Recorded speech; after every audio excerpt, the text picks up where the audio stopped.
السلام عليكم ورحمة الله وبركاته. ازيكم يا شباب؟ عاملين ايه؟ الفيديو ده مخصوص بقى لطلبة الأزهر.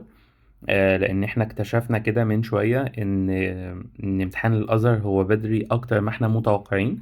يعني احنا كنا فاكرين إن الامتحان هيبقى في أول واحد 3/1 أو 4/1. بس في بنت عملت كومنت من شوية ومشكورة، يعني جزاها الله كل خير، وضحت لنا الموضوع ده إن الامتحان بتاعكم هيبقى يوم الاثنين. فطبعا احنا كنا هننزل لكم حاجة مخصوص، فكنا مستنيين عليها شوية بحيث ان احنا نخلص الكورس بتاع الريفيجن بتاعنا وبعد كده نبدأ ننزل لكم امتحانات. بس لما اكتشفنا ان الموضوع هيبقى بدري قوي كده عندكم وانتوا خلاص داخلين على الامتحان، فطبعا ما نقدرش نسيبكم في موقف زي ده، ولازم طبعا نلحقكم. انا حتى والله سبت كل اللي في ايدي وقعدت اعمل لكم الفيديو ده مخصوص علشان تلاقوا حاجة تعملوا ريفيجن عليها، او علشان نبقى موجودين معاكم قبل الامتحان وهنحل الخمس امتحانات اللي المعاصر كان منزلها. فيلا بينا نشوف كده الاكزامز دي هتقول ايه.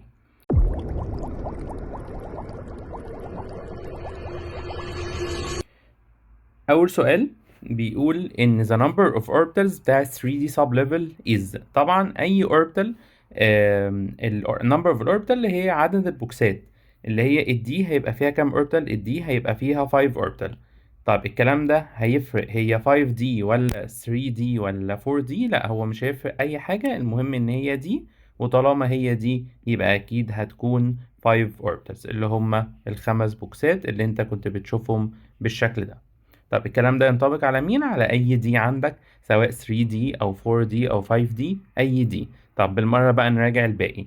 الاس كانت اوربيتال واحد، والبي كانت 3 اوربيتالز، والاف كانت 7 اوربيتالز. يعني من الاخر كده هما ماشيين odd numbers: 1 3 5 7. Number 2: the electronegativity decreases in vertical group. طبعا قصده vertical group قصده من up to down في الجروب كده في البريدكتيبل. هتديكريز في الفيرتيكال جروب، يعني وانت نازل كده هي هتقل، وده اللي احنا عارفينه عن الالكترونيجاتيفيتي، ان وانا نازل هي بتقل باي increasing ايه؟ باي increasing الاتوميك نمبر. لما الاتوميك نمبر وانت نازل تزيد، فالالكترونيجاتيفيتي هتقل. طيب باي decreasing radius وانا نازل مش بيقل. باي increasing الايونيزيشن دي مش بتزيد واحنا نازلين. وباي decreasing الاتوميك نمبر، لو الاتوميك نمبر بيزيد مش بيقل، يبقى اول واحده اللي هي باي increasing الاتوميك نمبر. Number 3: the empirical formula of the sulfur oxide which contain 50% sulfur by mass is. طبعا هنا هو اداك معلومتين. اول معلومه ان الكومباوند ده هو سلفر واكسايد. طب انا عرفت منين؟ عرفت من كلمه سلفر اوكسايد، يعني معنى كده ان هو في اس وفي او، بس طبعا انا معرفش هي اس كام ولا او كام، وهو ده الهدف من السؤال. تاني حاجه هو اداك البرسنتج بتاعه السلفر بس اللي هي 50%، بس ما ادانيش بتاعه الاو اللي هي اكيد هتطلع بقيه ال100% اللي هي برضو 50%. فهكتب عند الاس 50 وعند الاو 50 برضو. طيب بعد كده هنعمل كل واحد فيهم ديفايد المولر ماس بتاعته او الاتوميك ماس بتاعته. فالاس هتبقى ديفايد 32 والاو هتبقى ديفايد 16. عند الاس هتطلع تقريبا 1.6. تعالى برضو نحسبها نتأكد من الرقم بالظبط. تطلع 1.56، يبقى هنا في 5 6 1.56، والناحية التانية هتطلع 3.125. فاداني دلوقتي رقمين. الرقمين دول هعمل فيهم ايه؟ هما الاتنين هعملهم ديفايد اصغر رقم، يعني ال 1.56 هعمله ديفايد نفسه، والناحية التانية 3.125 هعملها ديفايد نفس ال 1.56. فطبعا الريشيو هتطلع هنا 1:2. كده انا طلعت الريشيو ما بين الاس والاو، يبقى ده معناه ان الكومباوند ده هيكون اسمه SO2، يعني واحدة اس واتنين او. اللي بعدها مسألة بس طبعا مش تشوز. طبعا الموضوع عندكم مختلف خالص عن الثانوية العامة. الثانوية العامة هيبقى كله تشوز، والحاجة البسيطة هي اللي هتبقى مش تشوز. الموضوع عندكم مختلف أو العكس تقريبا. طيب يلا بينا السؤال اللي بعده اللي هو B. Calculate the molar concentration of the solution resulting from dissolving 42 جرام. طالما 42 جرام يبقى ده كده ماس، يبقى أنا كده معايا ماس اوف البوتاسيوم هيدروكسيد اللي هو الكي او اتش، وارقام مكتوبه على جنب. طالما ارقام مكتوبه على جنب يبقى انا اوريدي معايا المولر ماس. تو فورم 500 ملي لتر، 500 ملي لتر ده فوليوم، بس الفوليوم ده احنا هنحتاج نحوله، هنعمله تايم 10 باور نيجاتيف 3 عشان عايزينه بالليتر. فهتبقى 500 تايم 10 باور نيجاتيف 3 هتطلع 0.5 لتر. يبقى انا كده حولت من ملي لتر للتر. طيب هو عايز ايه بقى؟ هو عايز المولر كونسنتريشن. المولر كونسنتريشن يعني عايز المولاريتي. طيب ايه الرول بتاع المولاريتي؟ الناس اللي متابعه معايا من الاول وعارفاني كويس، كان في رول كده مجمع كنت انا بقوله لكم نحل بيه المسائل دي، بس انا هقوله لك بالظبط على قد المساله. على قد المساله بيقول لك ان المول equal mass divide molar mass، وهو equal mv. طبعا الام اللي هي الكونسنتريشن والفي اللي هو الفوليوم. هنعوض بقى بالارقام اللي معانا. طبعا هنا انت معكش مول فهنسيبنا خالص من خطوه المول دي كده مش عايزينها في حاجه. الاتنين التانيين هما اللي معانا، ماس ومولر ماس وكونسنتريشن وفوليوم. يلا نعوض بالارقام ونغير اللون كده، نجيب لون تاني. ماشي يلا بينا. الماس بكام؟ الماس ب 42. هحط فوق الماس 42. المولر ماس انا بتكلم عن كي او اتش، يعني واحده من كل واحده فيهم. فواحده كي 39 بلس واحده او 16 بلس واحده اتش 1، كل دول ايكوال الام اللي انا اصلا معرفهاش والفوليوم اللي هو الهاف لتر. طبعا انتوا عشان عندكم ستيبس لازم تكتبوها، فانت ممكن تكتب كل الستيبس اللي انا بكتبها دي، او انت لازم تكتب كل الستيبس نفسها. فهنا الام هتطلع ايكوال، تعالى نحسبها. يبقى الام هنا ايكوال، طبعا انت ممكن تحسبها بالكالكوليتر على طول شيفت سولف. دي برضو انا مش عارف، دي حاجه انا مش متاكد منها. يعني هم ممكن يعدوا حاجه زي كده عندك، ولا لازم يلاقوك كاتب كل حاجه بستبس. فلو انت تمام، اهم حاجه الفاينل ريزلت وانت اوريدي كاتب ستيبس قبل كده، فقشطه اعملها شيفت سولف على كالكوليتر. طيب الناس اللي كانت بتسالني شيفت سولف دي بتتعمل ازاي، دي فرصه هنا ان انا فاتح من التابلت اوريك الشيفت سولف بتعمل ازاي. بص يا صديقي، دي زي الكالكوليتر بالظبط اللي معاك. بص هنعمل ايه، انا هكتب بالظبط اللي عندي. يعني هشد خط كده واكتب فوق 42 وتحت هنكتب 39 بلس 16 بلس 1. هطلع فوق على الخط وهعمل الفا كالك عشان يديني علامة الايكوال. وبعد كده الام دي على الكالكوليتر هي دي الانون بالنسبة لي. طبعا على الكالكوليتر مش لازم اكتبها ام، هكتبها اكس. اي انون بتكتبها على الكالكوليتر اسمه اكس. فالاكس دي هتجيبها ازاي؟ الفا البراكت المفتوح، بس عندك في الكالكوليتر هتلاقيها البراكت المقفول مش المفتوح. هو هنا عاكسها في النسخة دي. طيب تايم اللي بعدها اللي هي هاف. كده انت كتبت كله. طبعا عشان دي ديجيتال كالكوليتر فهي طلعت لي الاجابه دايركت. انت عندك مش هتطلع لك الاجابه دايركت. هتعمل ايه؟ هتدوس 3 زراير، هتدوس شيفت كالك وبعد كده ايكوال، شيفت كالك ايكوال، فهيطلع لك الاجابه على طول اللي هي المفروض 1.5. يبقى انت كده الكونسنتريشن عندك هتبقى 1.5. ممكن تقول ام كابيتال او ممكن تقول 1.5 مول بير لتر. مول بير لتر، دي يونت ودي يونت وهما الاتنين بيعبروا عن نفس الحاجة. ندخل على scientific term. The amount of energy gained or released when an electron transfer from an energy level to another energy level. لما في الكترون بيطلع من ليفل لليفل تاني دي كان اسمها الكوانتم. اللي بعده the number which represents the electrical charge carried by an atom in compound. ده كان definition بتاع الكوانتم نمبر. سوري مش كوانتم نمبر، الاكسيديشن نمبر،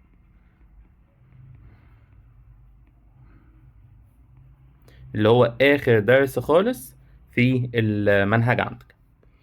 Number 3 chemical reaction in which the oxidation and reduction process occur to the same element in two different compound which combine together. حلوة كلمة combine دي عشان تنفعنا في الإجابة.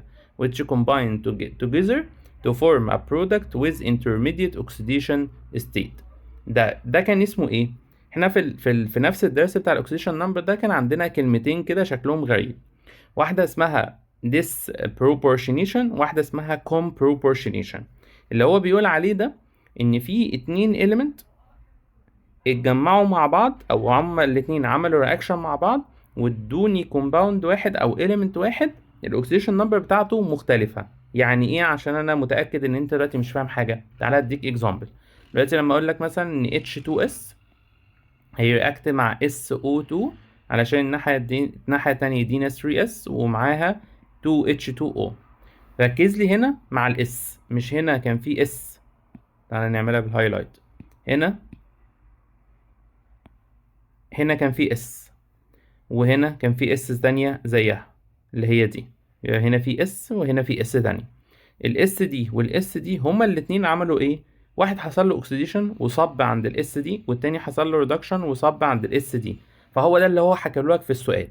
قال لك chemical reaction in which the oxidation and the reduction process occur to the same element، وهو ده اللي حصل هنا للاس in two different compound. ده كان في compound، ده كان في compound تاني. which combine together، اتفقوا مع بعض او اتجمعوا مع بعض to form a product with intermediate oxidation state، وهو ده اللي حصل هنا. ان انت لو حسبت oxidation number فيهم هما الاتنين، وحسبت في الاس طبعا هناك هتلاقيها بزيرو، هتلاقي ان الزيرو ده رقم ما بين الرقم ده والرقم ده. فده كان اسمه ايه بقى؟ خلاصة الكلام، انا كنت بفكرك بس بالموضوع ده، اسمه comproportion. ماشي، زود لها بقى comproportionation reaction، هيبقى دي comproportionation reaction، او هي دي. العكس بقى كان اسمه disproportionation reaction، عشان بس ايه تبقى عارف. طيب يلا بينا اللي بعدها. write the net ionic equation of the following reaction nitric acid and potassium hydroxide. nitric acid بيتكتب كده HNO3، وطبعا طالما acid يبقى اكيد AQ لان هو بيدوب في الميه. بوتاسيوم هيدروكسيد KOH، وده برضو AQ عشان هو already قايل لي solution. الناحية التانية هنبدل بوتاسيوم نيتريت يعني KNO3، وحتى لو مقالكش خد البعيد مع البعيد، يعني خد ال K مع ال NO3، القريب مع القريب والبعيد مع البعيد، فهتبقى KNO3 طبعا AQ عشان هو قال لي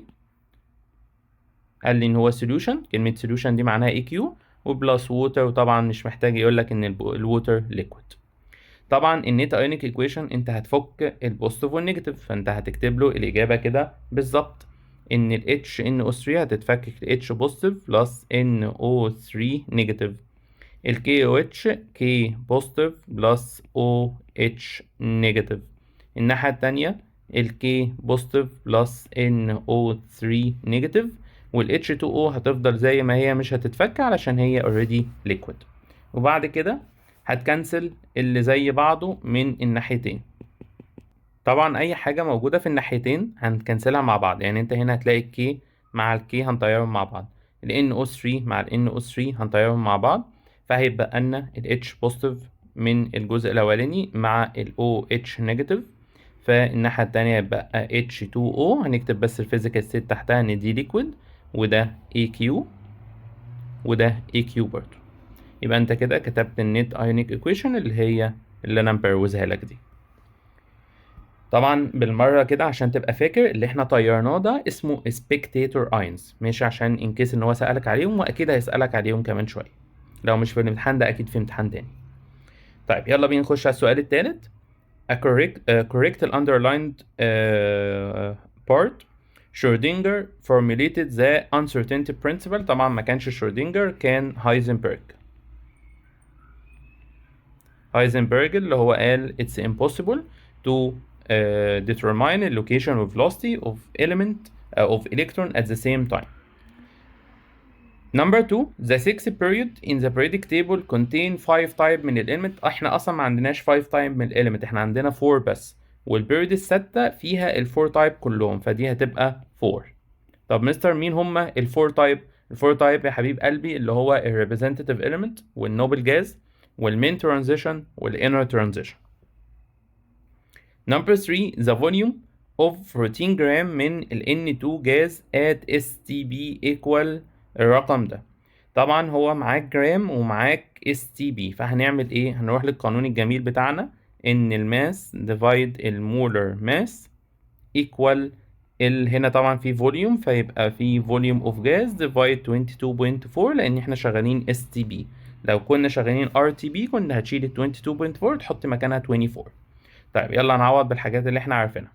معاك مين؟ معاك الماس، يبقى 14 ديفايد المولر ماس بتاعت النيتروجين N2 يعني 14 ملتبلاي 2. الناحية التانية الفوليوم معرفهاش على 22.4، فطبعا لما تعملها شيفت سولف او كروس مالتيبيكيشن هتطلع ان هي 11.2. بس تعالى برضو نتأكد، 14 هطير مع 14 يبقى ده half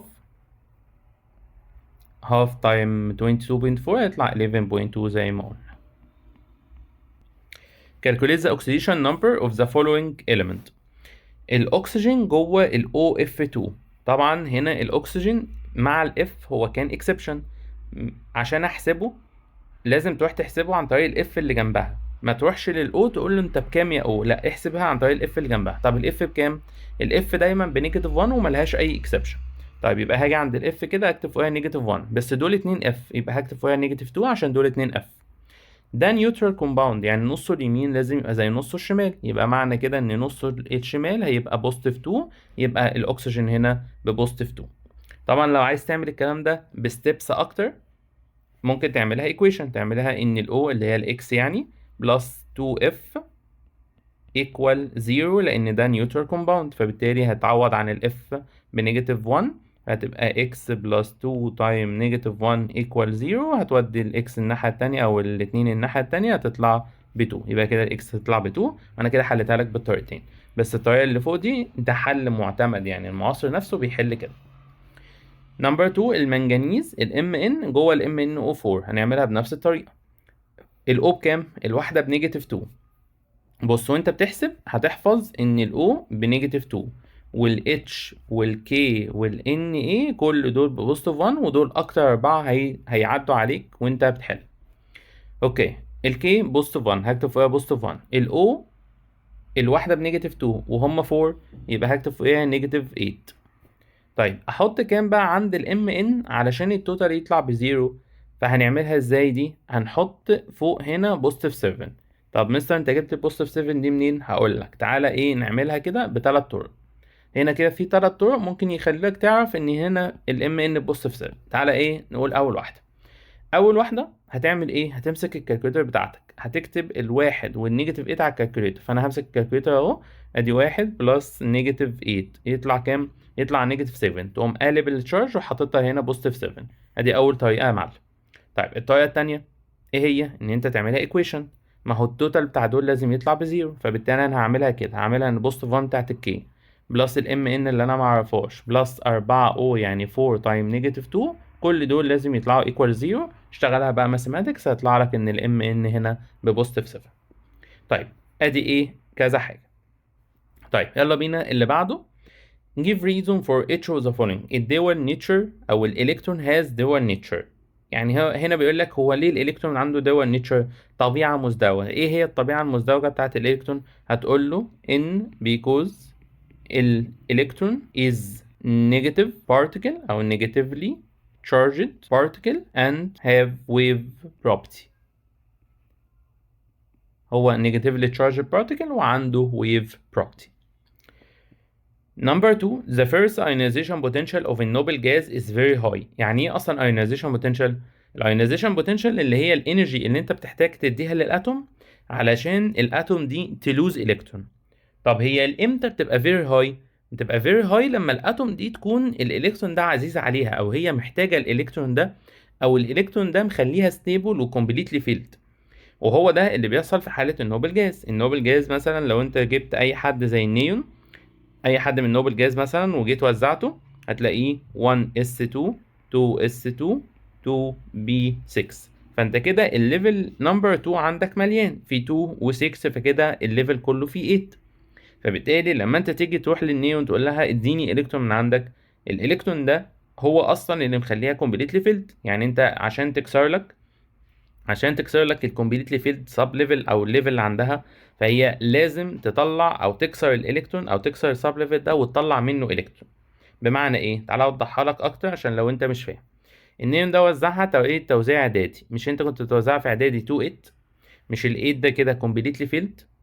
يعني انت دلوقتي لما تروح للنيون تقول لها اديني الكترون، هل هي عندها الكترونات فكه تديها لك؟ لا، ما عندهاش الكترونات فكه، عندها الكترونات مجمداهم ومقفله بيهم الانرجي ليفل.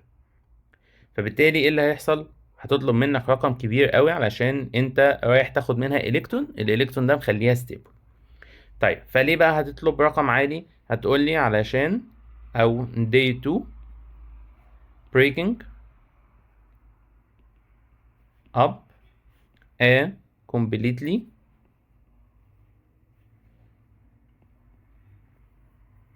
field energy level due to the breaking up of completely filled energy level.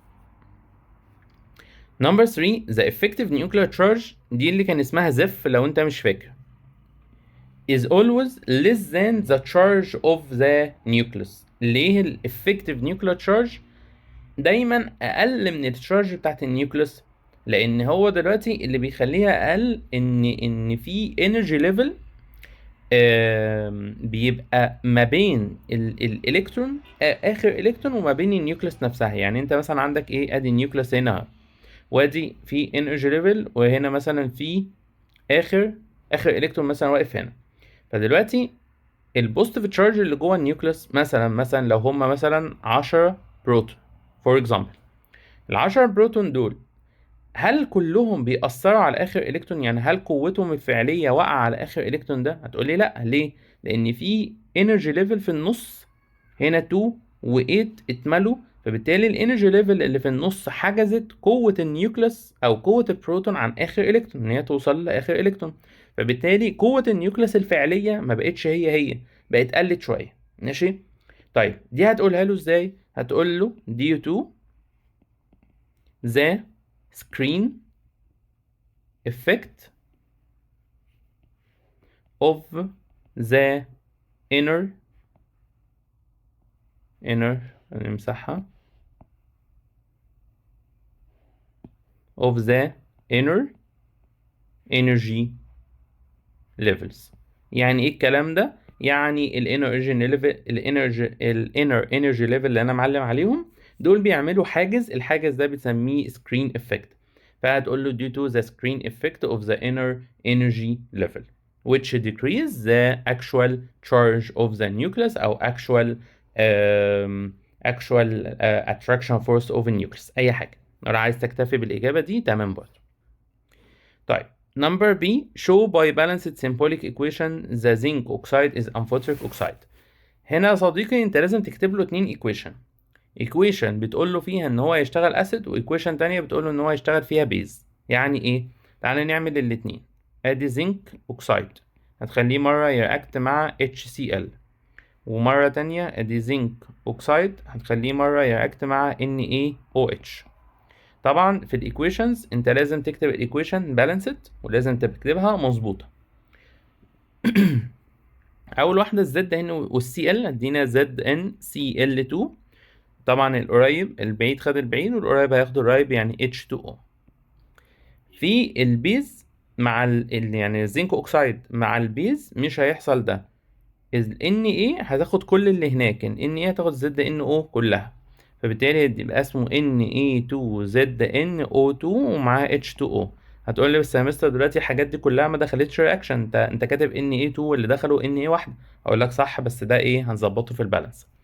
في البالانس واحنا بنعمل بالانس هنا خرجوا 2 Na وانا دخلوا واحده فاحط هنا 2، والاتنين دي هتظبط لك كل حاجه. هتظبط لك الاو هتخليهم هنا 2 او هنا واحده او هناك 3 هناك ادي 2 1 3، وهتظبط لك الاتش هتخليهم 2 اتش وهم هناك برضو 2 اتش. نفس الكلام كده اللي فوق السي ال خرجت 2 ودخلت واحده فهحط هنا 2، فالاتنين هتظبط الاتش وهتظبط السي ال بالظبط معاها. فبالتالي الاجابه كده انت جاوبت. بس برضو زيادة اطمئنان هتقول له ايه؟ هتقول له هو عشان او because it reacts with base and acids. بيشتغل مع الناحيتين، وعلشان يطمن ان انت فاهم جدا وينبسط منك قوي ممكن تكتب تحت الزد ان او ان هي بيز، تحت ال HCl ان هو acid، والناحية التانية العكس ال NaOH هتكتب تحتها ان هي بيز والزد NO كده اشتغل كأست. يبقى انت كده جاوبت اجابة ايه كافية ووافية والفول مارك ان شاء الله. يلا بينا صديقي على الامتحان التاني. give scientific reason in 1 liter من الكلورين جاز اللي هو Cl2 contains the same number من الموليكيولز اللي found في 1 liter من الاكسجين جاز. ليه 1 لتر من هنا جواه نفس عدد الموليكيولز اللي موجود من هنا؟ ماشي، انت ممكن تقول لي هنا اجابتين. تمام، ممكن تقول لي اجابتين هما الاتنين مختلفين. يعني اول اجابه فيهم ان اصلا ده كان عندنا اسمه افوكادوز هايبوثيسيس، ماشي. يعني ممكن ايه، انا هديك اجابتين. اول اجابه هتقول لي due to افوكادوز hypothesis، وهتقول له بقى that in equal volume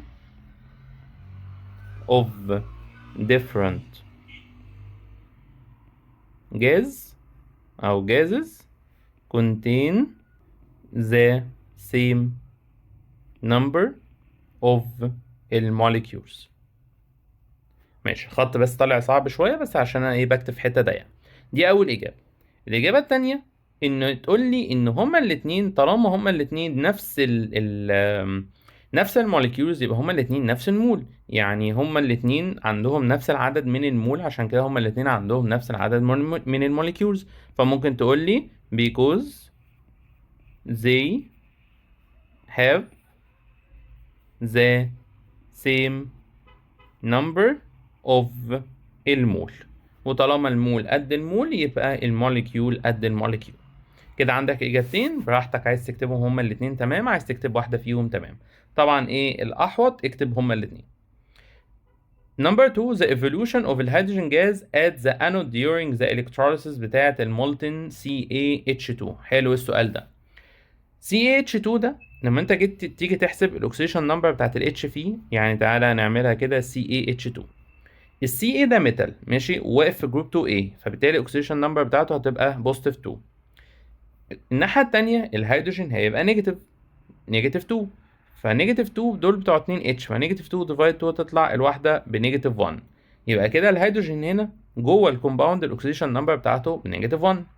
طب ايه بقى موضوع انود والكتروليسيس ده؟ كلمة الكتروليسيس يعني تحليل كهربي، يعني هو جاب ايه؟ جاب باتري، والباتري دي حط فيها ال CaH2 ده. وطبعا ال CaH2 ده هو عبارة عن حتة بوزيتيف وحتة نيجاتيف، فانت عارف ان ال Ca بوزيتيف وعبارة عن ال H نيجاتيف. مين الانود؟ الانود هو البوزيتيف بتاع الباتري، فده كده اسمه ايه؟ اسمه انود. والنيجاتيف هو الكاثود بتاع الباتري. فبالله عليك لما انت دلوقتي تعمل تحليل كهربي لحاجة بوزيتيف ونيجاتيف، مين هيروح لمين؟ هتقول لي بالعقل كده، ما هو البوزيتيف هيروح للنيجاتيف والنيجاتيف هيروح للبوزيتيف. اقول لك بالظبط كده، برافو عليك. هنا ده اللي هيحصل مع الاتش. الاتش ده هيروح لفين؟ هو نيجاتيف هيروح للانود البوزيتيف. بس كده انا كده شرحت لك الاجابة. تكتب انت ايه بقى؟ تكتب هتقول له علشان it has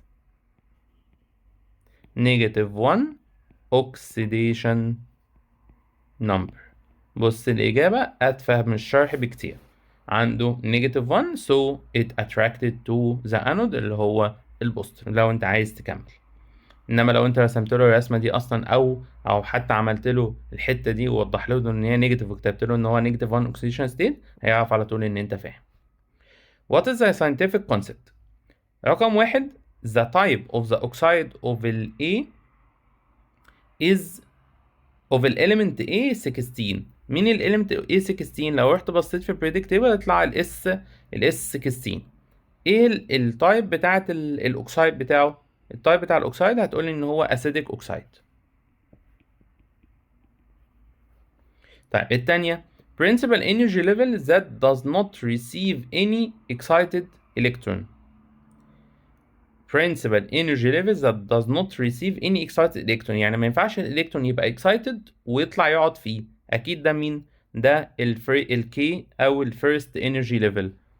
principal energy level هتقول له ان K او ان، ممكن تقول له ان equal 1 اللي هو اول ليفل يعني، وممكن تقول له الكي اللي هو اول ليفل، او ممكن تقول له الفيرست ليفل برضه. كل دول اجابات مشروعة وتنفع. طيب نيجي اللي بعده. calculate the excess mass of the unreacted substance in the reaction بتاع 16 جرام من الأكسجين with 8.4 جرام من الهيدروجين جاز to form water. طبعا هنا هو قاصد ما يدكش الإيكويشن عشان الموضوع سهل يعني بالنسبة للمية. في المية إن H2 هترياكت مع O2 عشان تدينا H2O، وأنت بتعمل بالانس هتلاقي نفسك بتحط 2 هنا و2 هنا. طيب تعالى نحط بقى الارقام. فاكر القانون ده او الطريقه دي كنا بنعملها ازاي؟ كنا بنعملها طريقه الجيفن والايكويشن. تعال نكتب الجيفن تحت كل واحد فيهم. الاكسجين 16 جرام، حط هنا 16 جرام. الهيدروجين 8.4، ادي 8.4. طبعا طالما ادالك الاتنين اللي في الاول اللي هم قبل السهم، يبقى ده معناه ان في limiting reactant في الموضوع، في واحد خلص وفي واحد اتبقى منه، زي اكزامبل كده الفينو والسوسيس اللي انا شرحته لكم قبل كده. فدي كنا هنعملها ازاي؟ انت كده اوريدي يا صديقي كتبت الجيفن. طيب عايز ايه بقى؟ عايز الايكويشن. الايكويشن بتقول لك ايه؟ فاكر لما قلت لك لما تلاقي ماس اكتب تحتها مولر ماس؟ نزل المولر ماس تحت ال 8.4 بتاعت ال H2. ال H2 دول 2 تايم 1، دول 2 H والواحده ب 1، بس هما هنا في 2 مول، يبقى هتعملها لي ملتبلاي 2. طب الناحيه التانيه دول 16 ملتبلاي 2 ومفيش مول تعمل فيها عشان هنا مفيش رقم. هتعمل ايه بقى بعد كده؟ هتعمل الاتنين ديفايد بعض عشان تشوف مين limiting reactant، واللي طلع لك رقم صغير يبقى هو limiting reactant. طيب هنعملها كده 8.4 divide 2 times 2 اللي هي 4 يعني. هنا هيطلع 2.1، يبقى عند الهيدروجين هيطلع 2.1، وعند الأكسجين أكيد هيطلع هاف. ماشي، مين الرقم الصغير؟ الرقم الصغير هيكون الأولاني اللي هو الهيدروجين. طب ده معناه إيه يا مستر عواد؟ ده معناه إن الأولاني ده صديقي هو limiting reactant، ده اللي خلص، والاكسجين ده هو الاكسس، هو اللي متبقي منه. طيب هو عايز ايه بقى؟ هو عايز اللي متبقي منه بقى، اللي هو الاكسجين ده متبقي منه قد ايه؟ تعالى بقى نحسبها ازاي. بص يا صديقي، عشان تجيب ال unreacted او اللي بنسميها remaining، هتعمل حاجة بسيطة قوي. شفت الرقمين الاخرانيين دول؟ استنى اعلم لك عليهم. الرقمين دول هتعملهم هما الاتنين ماينس بعض، يبقى 5 minus 2.1 بس ملتبلاي عدد المول بتاعت الاكسس. فين الاكسس؟ الاكسس اهو اللي هو الاكسجين، عنده كام مول في الايكويشن؟ عنده 1 مول في الايكويشن، يبقى كاني عاملها ملتبلاي 1. يبقى كده 5 minus 2.1 هتطلع 2.9. بس خد بالك ان ال 2.9 دي مول ومش دي الفاينل ريزلت، هو عايزها بالجرام. فهعمل ايه بقى؟ هنعمل كده. في حاجه غلط. هنا دي هاف مش 5. تمام، لا احنا اعكسها بقى عشان انا قريتها 5 اصلا من الاول. لا تعالى نعكسها خالص. ارجع بقى كده خالص، كل اللي احنا كتبناه ده دي هاف مش 5.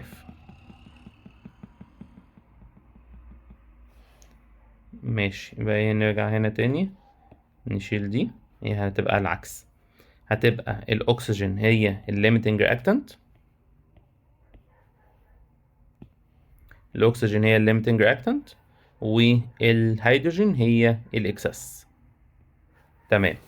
طيب نيجي للريمينينج، هتعمل ايه؟ هتعمل الرقمين ماينس بعض، هتعمل 2.1 ماينس الهاف ملتبلاي عدد المول بتاع الاكسس. هنا الاكسس بقى كام؟ بقى الهيدروجين، والهيدروجين ده هو 2 مول، فانت هتعملها لي هنا ملتبلاي 2. ماشي، يبقى 2.1 ماينس هاف تطلع 1.6، بس ملتبلاي 2 هتطلع 3 بوينت كام؟ 3.2. اوكي تعال نتأكد برضو منها. 2.1 minus half تطلع 1.6 بالظبط، multiply 2 يعني 3.2. طيب كده 3.2 ده يا صديقي هو 3.2 مول. خد بالك عشان ما توقفش المسألة على هنا، خد بقى المول ده اعمله ملتبلاي المولر ماس، يبقى الماس بتاعتك اللي انت عايزها هتساوي المول اللي معاك ملتبلاي الام ام اللي هو المولر ماس. هو المولر ماس ده بتاع مين؟ بتاع الهيدروجين، فالمولر ماس بتاع الهيدروجين هيبقى 2 ملتبلاي 1، والمول كان كام؟ كان 3.2، يبقى ضعف 3.2 هتبقى 6.4 جرام. يبقى كده الهيدروجين ده اتبقى منه 6.4 جرام. طيب بص يا صديقي، انا برضه هعملها لك بطريقة تانية وانت شوف الانسب لك. احنا كده هنوصل ايه؟ هنوصل للحتة دي. استنى بص ركز معايا، استنى اجيب لك القلم ده. ماشي، بص يا صديقي، لو انت عايز تحسبها بطريقة تانية، الطريقة التانية ان احنا هنشتغل في الحتة دي، هنعمل نفس اللي احنا عملناه بالظبط لحد ما نوصل ان الاكسجين هو الليمتنج رياكتنت والهيدروجين هو الاكسس. طيب خلاص انا كده عرفت ان الهيدروجين هو الاكسس. هنعمل ايه بقى؟ هنعمل حاجة بسيطة قوي، لو عجبتك اشتغل بيها. هتيجي هنا شفت الكميه بتاعه الهيدروجين اللي انت حطيتها اللي هي الاكسس، اللي هي بص عامل لك عليها هايلايت دلوقتي عشان تبقى مركز معايا، اللي هي دي. مش انت اصلا حاطط 8.4؟ هتقول لي اه. طيب ال 8.4 دول انت خلاص عرفت ان هم اكسس، يعني هو شويه منهم هيتفاعلوا شويه منهم مش هيتفاعلوا. تقول لي تمام. اقول لك تمام، اعمل ايه بقى؟ خبيها بصبعك، ماشي، زي ما انا ايه خبيتها بالهايلايت كده، وهتعمل كروس مالتيبليكيشن ما بين اللي جنبها واللي تحتها واللي جنبها، اللي هم دول، ده وده وده. فانت هتعمل ايه؟ هتخبي دي بصبعك، ماشي، وهتعمل كروس مالتيبليكيشن ما بين دول. هتبقى 16 multiply 16 multiply 4 divide 16 multiply 2. فانت ايه، تعالى نحسبها كده. اللي انت هتحسبه ده هو مين؟ هو اللي عمل الرياكشن. فاللي عمل الرياكشن هو 16 multiply 2.2 times 2 اللي هي 4 divide 16 multiply 2. طبعا 16 هتطير مع 16 ويبقى اتبقى من هنا كام؟ اتبقى من هنا 2. كده اللي عمل الرياكشن يا صديقي هو 2. تمام كده؟ طيب انت اصلا حاطط قد ايه؟ حاطط 8.4، يبقى معنى كده ان الريميننج اللي انت عايزه هيبقى ال 8.4 كلهم minus 2 هيطلع 6.4 اللي احنا حسبناها هناك بالظبط. كده كده هتطلع لك هو الرقم في الاخر. يبقى انت دلوقتي عندك طريقتين، اللي انت فهمتها ومقتنع بيها اكتر وحاببها اكتر اشتغل بيها. السؤال التاني ده سؤال رخم بقى شوية. Upon the combustion of a sample من الكحول its mass 0.1 gram contains CuHO element in excess of الأكسجين gas. طلع لي كربون دايوكسيد ومية. calculate الامبيريكال فورمولا بتاعة الكحول ده. ده سؤال رخم جدا جدا جدا، ماشي. فعشان ايه؟ طبعا ده هياخد صفحة كلها. طيب تعالى ايه نعملها كده، نعمل ايه حاجة بسيطة. تعالى ناخدها سكرين شوت ونروح صفحة فاضية نعملها فيها. طيب بص يا صديقي، واحدة واحدة كده. الكحول ده هو قال لك ان هو جواه سي و اتش او، سي و اتش و او، وكده دول التلاتة اللي مكونين الكحول ده. انت عملت ايه في الكحول ده؟ عملت له كومبشن، يعني عملت له رياكشن مع الاو 2، يعني حرقته. فهو قال لك ان هو كده كده هيطلع الناحية التانية كربون دايوكسيد وهيطلع H2O. طبعا الايكويشن انا مش هعرف اعمل لها بالانس لان هي ما اعرفش الكومباوند اصلا فيه كام سي ولا اتش ولا او. بس هو قال لي ان الكحول ده كان 0.1 جرام، وانت لما عملت فيه كده طلع لك من الكربون دايوكسيد 0.193 جرام، طلع لك من الووتر 0.11729 جرام. ايه الارقام الرخمه دي؟ بس تمام. هو طبعا عايز يعرف الكحول ده. طبعا عشان اعرف الكحول لازم اعرف هو فيه كام سي وكام اتش وكام او. هو ده اللي انا ايه عاوز اعمله هنا. تعالى نمسك الحته بتاعت السي او 2 نشتغل عليها والحته بتاعت الاتش 2 او نشتغل عليها. ادي السي او 2. السي او 2 دي جواها كام سي؟ هتقول لي جواها واحده سي. طيب تعالى نمسك ال H2O برضه. ال H2O جواها كام H؟ هتقول لي جواها 2 H. جميل جدا. تعالى بقى نحط الأرقام. ال CO2 لما كان عندك فيها 0.193 جرام، أنا عايز أعرف هي فيها C قد إيه؟ يعني الكمية اللي هي ال 0.19 جرام دي عايز أعرف كمية السي اللي جواها كانت قد إيه؟ طيب ونفس الكلام هعمله الناحية التانية عند المية. أنا عايز أعرف ال 0.11729 دول جواهم هيدروجين قد إيه؟ فهنتعامل عادي زي ما احنا متعودين، ماس تحتها المولر ماس. فالمولر ماس بتاعت الكربون دايوكسيد هتبقى 22، هتبقى 12 بتاعت السي بلس 16 تايم 2 بتاعت الاو اللي هي 44، يعني من الاخر 44 جرام. والناحية التانية سي واحدة ب 12. طب مثلا انت عرفت الارقام دي منين؟ حسبت المولر ماس من الارقام دي. طلعت لك هنا كام؟ طلعت لي هنا 12. هعمل كروس مالتيبيكيشن. الكروس مالتيبيكيشن كده هتبقى، يبقى الاكس هتساوي 0.193 تايم 12 ديفايد 44. هيطلع ان الكربون هنا 0.0526. طيب تعالى نعملها كده بنفس الطريقة عند الهيدروجين. المولر ماس بتاعت المية اللي هي 16 بتاعت ال H بلس 2 تايم 1 بتاعت ال O، او العكس بقى 16 بتاعت ال O بلس 2 تايم 1 بتاعت ال H اللي هما 18 يعني. فالمولر ماس بتاعت المية 18، والمولر ماس بتاعت المية عشان هي H2O. طب الناحية التانية لو هي 2H يبقى 2 تايم 1 اللي هي 2. فبرضه تعالى نعمل كروس مالتيبيكيشن. الإكس هنا أو الاتش بقى يعني هتكون 0.11729 multiply 2 divide 18. تعالى نحسبها. الكومباوند ده اسمه ايه؟ اسمه C2H6O. يبقى دي كده الامبيريكال فورمولا بتاعت الالكحول ده، وكده الدنيا تمام. طبعا مسألة رخمة جدا جدا، فتقدر تاخد كده سكرين شوت ليها وتحلها على مهلك كده برواقة. بس انت كده فهمت فكرتها. هي فكرتها ان هي مسألة عادية خالص، زي هي طبعا دي مش مسألة عادية يعني، بس هي في الاخر هتوصلك لايه؟ هتوصلك للحتة دي ان انت معاك السي والاتش والاو كل واحد برقم. تبدأ بتعمل شغل الامبيريكال فورمولا اللي احنا كنا لسه عاملينه فوق من شوية في المسألة بتاعت الاس او 2. بس هو اصلا جايبها لك من قصة، جايبها لك ان هنا ده الكحول، والالكحول ده هحرقه ويطلع لي كربون دايوكسيد والميه. فهاخد الكربون دايوكسيد عشان اعرف السي اللي فيها قد ايه، واخد الميه عشان اعرف الاتش اللي فيها قد ايه، وماينسهم هما من الاتنين من ال 0.1 بتاعه الالكحول عشان اعرف الاو بقت كام، وابدا بقى احل المساله بالشكل ده. تمام، يبقى دي كده زي الفل. طيب نيجي بقى للي بعدها. The four quantum number of the last electron في الاليمنت A هو الرقم ده. deduce الاتوميك نمبر. ده سؤال مشهور جدا، ايه بيجي كتير. طيب تعالى نحله كده مع بعض. اول حاجه الاربعه كوانتم نمبر دول، اول اتنين هيقولوا لك انت واقف في انهي سب ليفل. طبعا ال ب1 يعني انت واقف في بي، والبي دي قبلها 2 يعني انت واقف في 2 بي، يبقى انت كده وصلت ل 2 بي.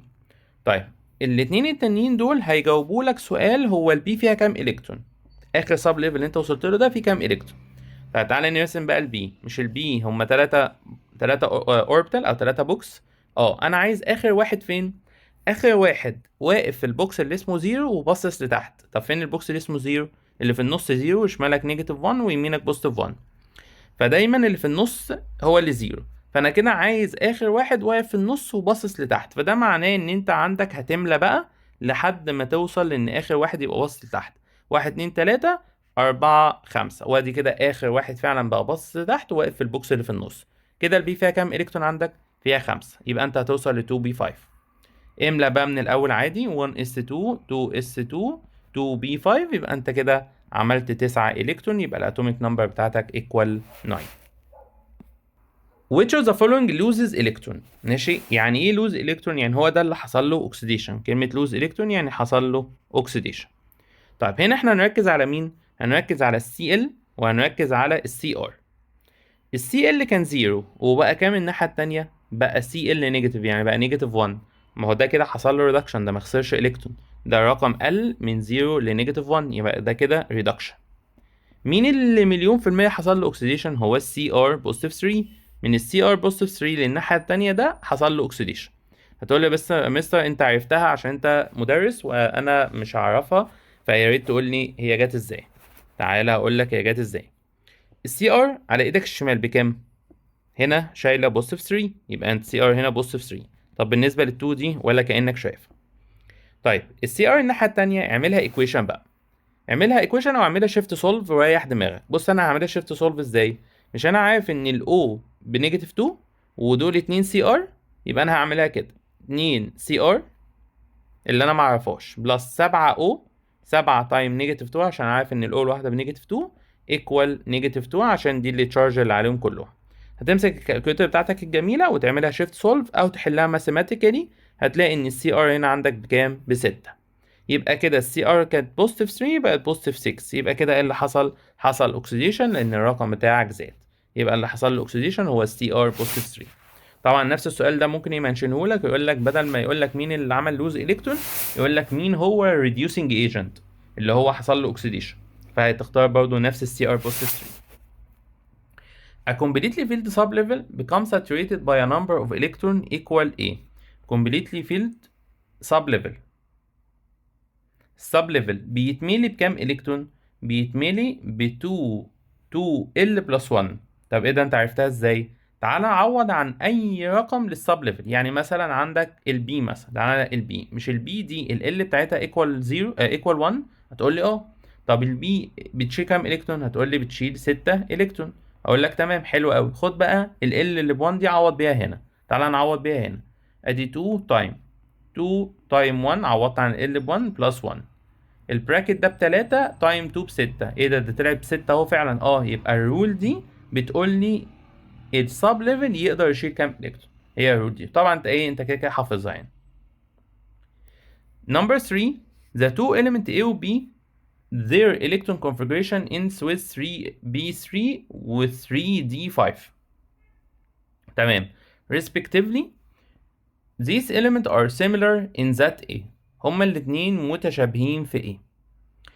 they are in the same type من الاليمنت. واحد انتهى ب B وواحد انتهى ب D. السؤال ده حلو. واحد B واحد D. واحد representative والتاني main transition. فده representative وده main transition واكيد كده مش نفس النوع، يبقى دي غلط. طيب طيب they belongs to the same period. هما الاتنين واقفين في نفس البيريود، دي استحالة. ليه بقى؟ لان اللي واقف في 3D ده لما تروح تبص على 3D في البريدك تيبل، بص كده ايه، هوريها لك هنا حتى في البريدك تيبل اهي. ده البريدك تيبل. فين ال 3D؟ ال 3D اهي، اول عمود في الدي، واول عمود في الدي واقف فين؟ واقف في بيريد 4. انما ال 3D واقف فين؟ واقف في بيريد 3. فدي كده بيريد 3 وبيريد 4، يبقى كده استحالة يبقى هما الاتنين واقفين في نفس البيريد. The total sum من ال ML value is 0 أو they belong to the same group. استحالة برضو يبقوا واقفين في السيم جروب، لأن أنت برضو ال 3D 5 ده واقف في الدي بلوك والبي ده واقف في البي بلوك، فاستحالة يبقوا سيم جروب، فدي غلط، يبقى أكيد هي رقم C. سؤال 3 from the following equation. طبعا مسألة وفيها cross multiplication زي ما حلناها من شوية. calculate the mass بتاعت الكالسيوم كربونات اللي هو ده required to produce 10.2 لتر من كربون دايوكسيد at STB. هتروح تكتب الحاجات تحت الحاجات اللي قالك عليها بالظبط. يعني قال لي ال CaCO3 بيتكلم عن ده وبيتكلم عن الكربون دايوكسيد، بيتكلم عن الاتنين دول. هادي ال CaCO3 والناحية التانية ادي الكربون دايوكسيد. هكتب تحت ده الماس اللي هو عايز يعرفها.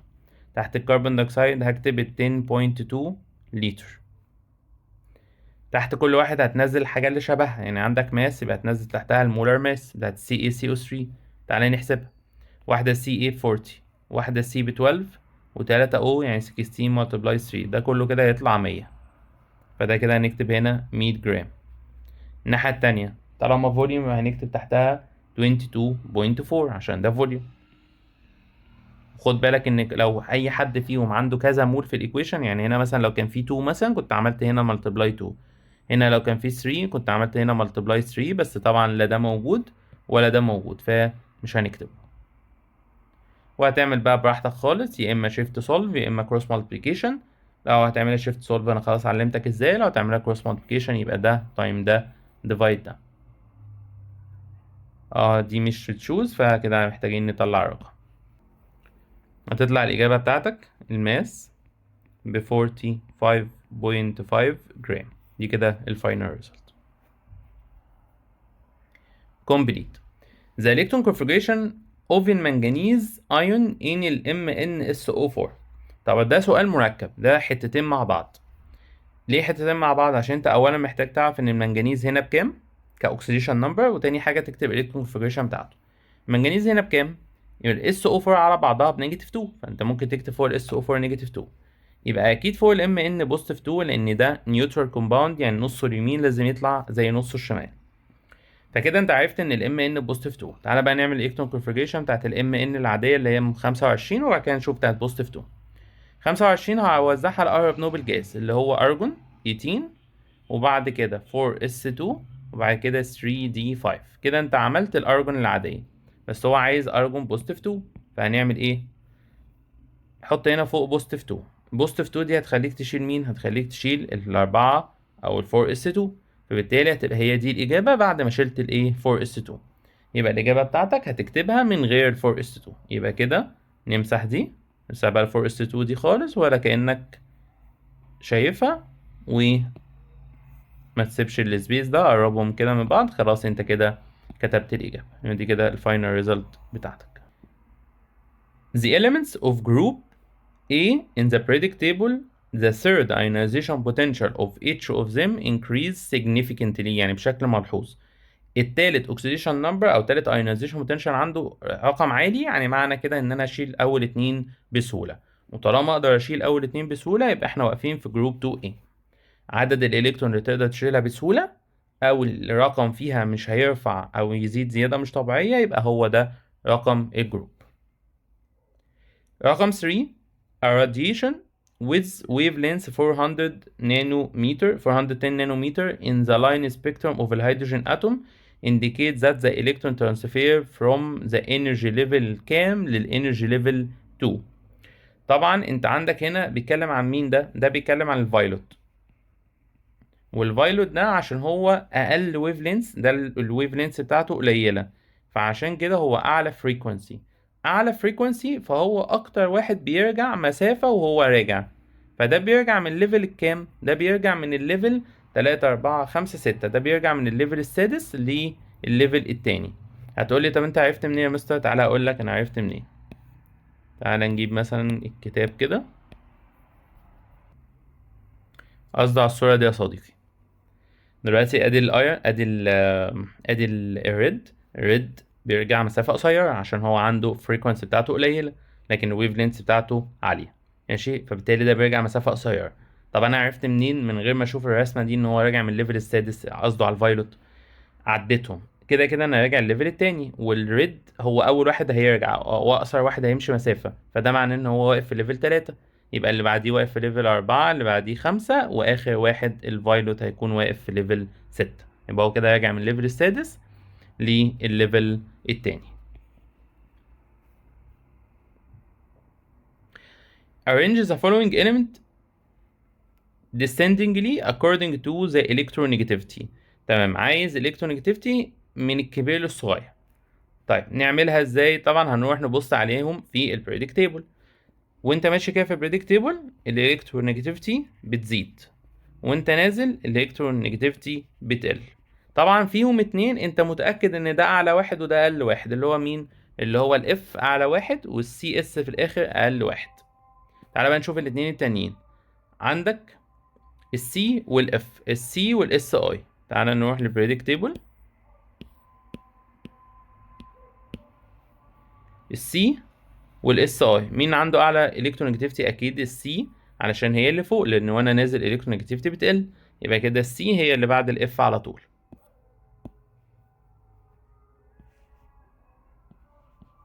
يبقى كده ده greater than ده، وده greater than ده، وده greater than ده.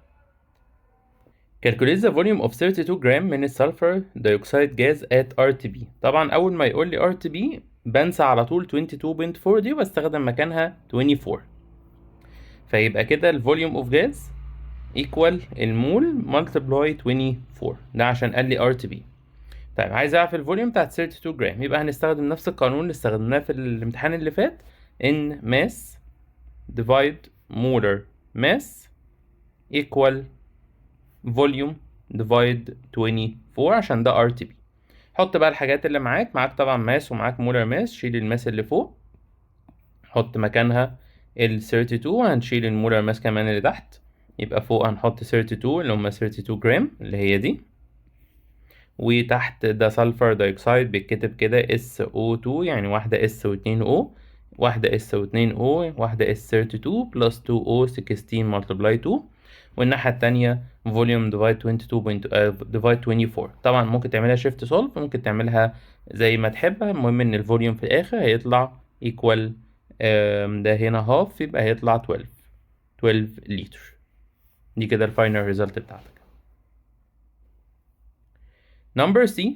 Why the radius بتاع O negative 2 larger than the radius بتاع ال MG positive 2 despite their similar electron configuration. هو قصده يقولك إن هنا ال O دي 8، فلما أنت تيجي توزعها هتلاقيها إن هما 10 إلكترونز، وهنا ال MG دي 12، فلما تيجي برضه تحسبها هتلاقيهم إن هما نفس ال 10 إلكترونز. ليه هنا بقى الراديوس أكبر من هنا عن طريق على الرغم إن الإلكترون هي الإلكترون؟ الفكرة بقى في إيه يا صديقي؟ الفكرة في البروتونز. هنا انت عندك كام بروتون؟ هنا انت عندك 8 بروتونز لان اتوميك نمبر 8. هنا انت عندك كام؟ عندك 12 بروتونز لان اتوميك نمبر 12. فبالتالي اللي عنده بروتون كتير والكترون قليله ده عنده زفه عاليه، لكن اللي عنده الكترون كتير وبروتون قليله زي الاكسجين كده ده عنده زفه قليله. ماشي، فالاجابه بتاعتك هتكون عامله ازاي؟ تعالى نمسح ده. اولا اللي انا كاتبه ده جزء من الاجابه بتاعتك، يعني انت هتقول له ان ال N او الاو هتكون كده، والبي هتكون والام جي هتكون كده. ماشي، وهتقول له ايه معاها؟ هتقول له ان الاكسجين اللي بيسأل عليه، هتقول له ال number of الالكترون less than ال number of البروتون، so الزف هتديكريس، هتبقى قليلة، فبالتالي الراديوس هي increase. طبعا مش عايز تعمل السهم ده، ممكن تعملها increase و decrease عادي. وممكن تقول له برضو نفس الكلام ان ال mg، هتقول له النمبر بتاعت البروتون greater than النمبر بتاعت الالكترون، فبالتالي زف هتكون كبيرة، فبالتالي الراديوس هيكون قليل. السؤال اللي بعده what's meant by electron cloud. electron cloud هو عايزك هنا تكتب بقى definition. طبعا definition انت قشطة ممكن تروح تبص عليه، بس انا ايه هقوله لك ان الالكترون cloud هي a region around the nucleus where exists الالكترون at all direction and all distance. تعالى نجيب كده الديفينيشن بتاعها. existence of an electron in all direction and distance from the nucleus. هو ده الديفينيشن بتاعها. تمام. اللي بعده مدينا equation بيقول لك from the previous equation the difference in energy between the levels M and Q greater than ولا equal ولا less than ال 496. تعالى نفهم ايه ال 496 دي. طيب بص يا صديقي، سيب الكالكوليتر دي كده على جنب. هنا هو مديلك على جنب الدلتا اتش ايكوال 496، واللي حصل هنا ان ال Na فقدت الكترون فاتحولت ل Na بوزيتيف، يعني كده من الاخر دي الايونيزيشن انرجي بتاعتها. فالايونيزيشن انرجي او الانرجي اللي ال Na محتاجاها علشان تلوز الكترون كانت 496. فدي الانرجي اللي هتخلي الالكترون يطلع من فين لفين، هتخلي الالكترون يطلع من الليفل اللي هو فيه اللي هو الليفل الثالث لحد ما يطلع بره الاتوم اصلا. يعني ادي النيوكليوس اهي، وادي الليفل الاولاني وادي الليفل الثاني وادي الليفل الثالث وادي الليفل اللي هو كيو كده كي ال ام ماشي. ادي الليفل الثالث اللي هو الام اللي واقف فيه اخر الكترون، وادي الكيو. دلوقتي انت عشان تطلع الالكترون اللي في الام ده تخرجه بره الاتوم خالص انت محتاج تديله 496. طب لو انت اديته اقل من ال 496 ايه اللي هيحصل؟ هيطلع يقعد في الليفل ده، هيطلع يقف لحد هنا ومش هيطلع بره الاتوم خالص. فده معناه ان المسافة ما بين الام للكيو او الانرجي اللي ما بين الام والكيو هي رقم اقل من ال 496، لان انا اديته 496 عشان يخرج اصلا من الكيو. يبقى معنى كده ان المسافة اللي ما بينهم او الانرجي اللي ما بينهم هتبقى less than 496، فدي هتبقى less than. طيب وبكده يا صديقي يبقى احنا خلصنا تاني امتحان، وده تاني امتحان ده كان ارخم شوية من الاولاني. يلا بينا نشوف التالت. The scientific term the region within the electron cloud. من غير ما تكمل مكان جوه الالكترون كلاود مفيش غيره، هو orbital. The electron is material particle with negative charge that has wave property. ده كان اسمه الدول nature of electron، الطبيعة المزدوجة للإلكترون اللي هو بتاع دي برودي. Number 3 element whose valence shell has more than half its capacity of electron. الاليمنت اللي عندهم الفالنس شيل اخر ليفل فيه اكتر من نصه، ده قصده على النون ميتالز. Give reason. The atomic radius decreases in the period and increase in the group. دول طبعا سؤالين في واحد، ده مش سؤال واحد، دول اتنين مع بعض، عشان في البيريود ليها سبب وفي الجروب ليها سبب تاني. ماشي تعالى نبدأ بالبيريود. في البيريود انت هتجاوب له اجابتين. في البيريود هتقول له ايه؟ هتقول له as ان الاتوميك number increase. مش عايز تعمل increase كده سهم طالع لفوق، اكتب increase الكلمة نفسها. البروتونز increase، فالزف هت increase هي كمان، فبالتالي الراديوس هي decrease لان دايما الزف عكس الراديوس. طيب تعالى بقى اجاوب لك الاجابة التانية بتاعت الجروب. في الجروب هتقول له برضو as ان الاتوميك number هي increase، البروتونز هت increase لكن في هنا حاجة جديدة هتظهر، ان الانرجي ليفلز عددهم هيزيد هو كمان، فبالتالي ده هيعمل ايه في الزف؟ هيخلي الزف تقل، فبالتالي هيخلي الراديوس يزيد. يبقى كده الاتنين دول هي إجابة السؤال ده. Number 2 the sublevel B saturated by 6 electron while D saturated by 10 electron. هتقول له علشان because B contains 3 orbitals while D contain 5 orbitals.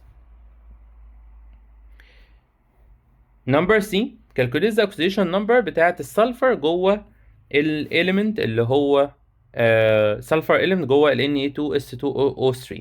طيب تعالى ايه نكبرها كده شوية عشان تبقى انت شايف انا بعمل ايه. ال Na بكام؟ ال Na زي ما اتفقنا ب1 وهم 2، يبقى 2Na هكتب فوقها بوزيتيف 2.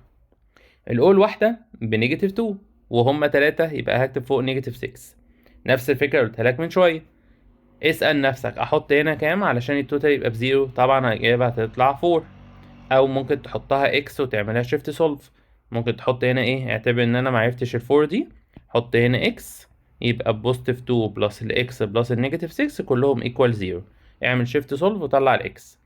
بس الاكس دي خد بالك ان هما 2 اكس مش اكس واحدة، يعني هما 2 اس اصلا. فلو انت هتعملها شيفت سولف خليها 2 اكس. انما لو انت هتحلها بدماغك زي ما انا بحلها كده يبقى احنا لسه هنعمل خطوة جديدة. تمام، هنحط هنا بوزيتيف 4.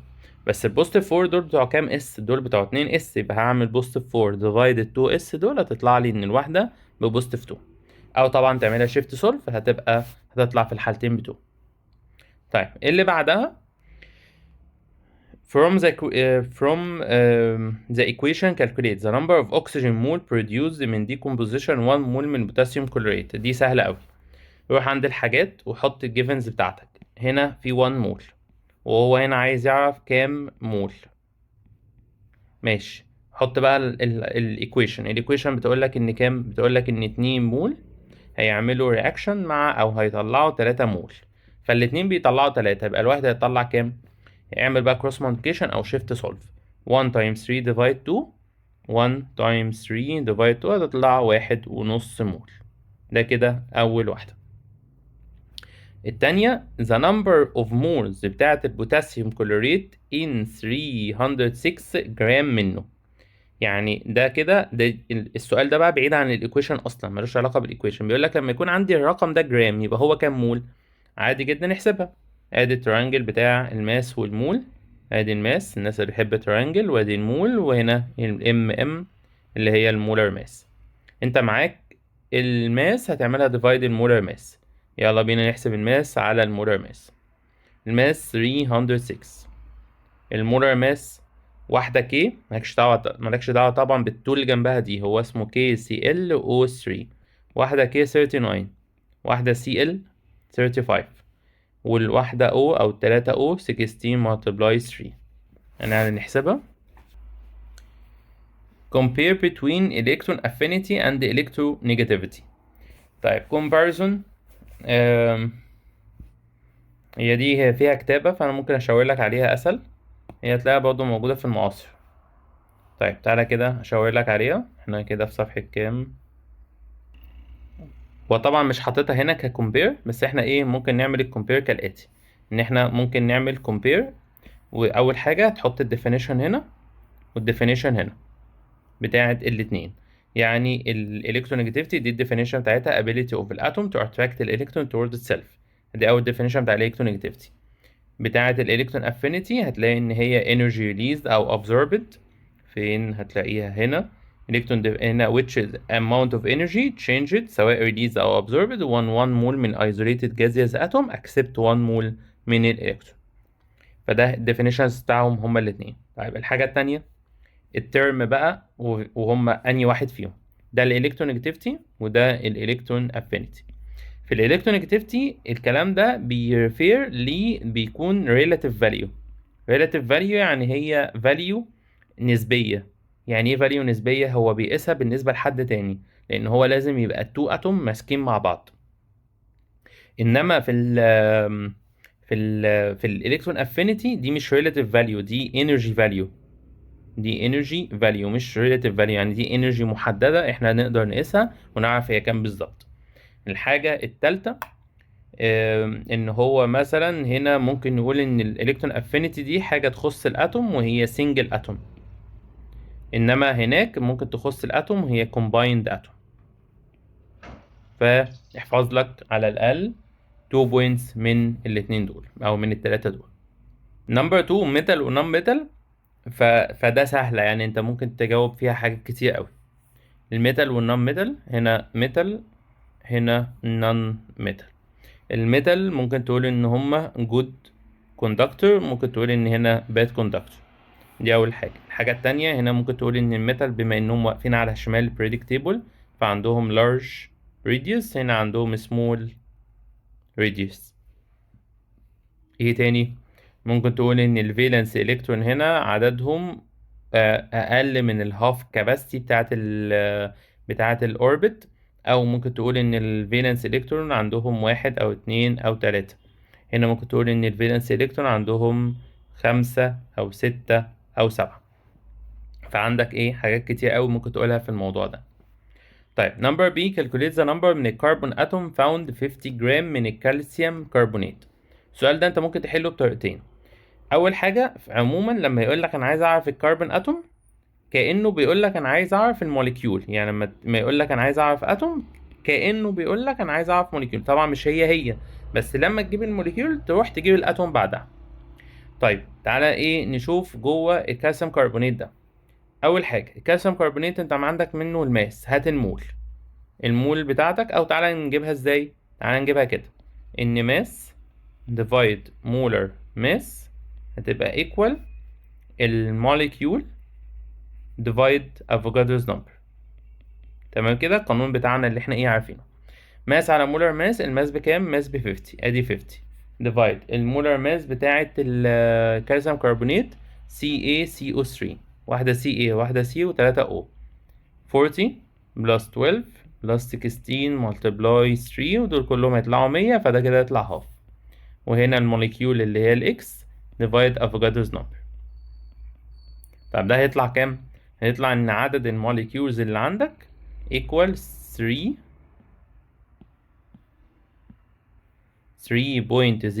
multiply 10 power 23.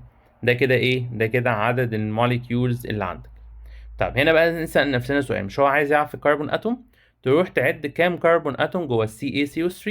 لما تروح تعدهم ادي CaCO3 ده جواه واحدة Ca وواحدة C و3 O، يعني هو جواه واحدة C بس. يبقى ده معناه ان عدد الموليكيولز هو عدد ايه؟ عدد الاتوم. يبقى الاتوم هو نفس الرقم 3.01 multiply 10 power 23. طب مستر مش فاهم.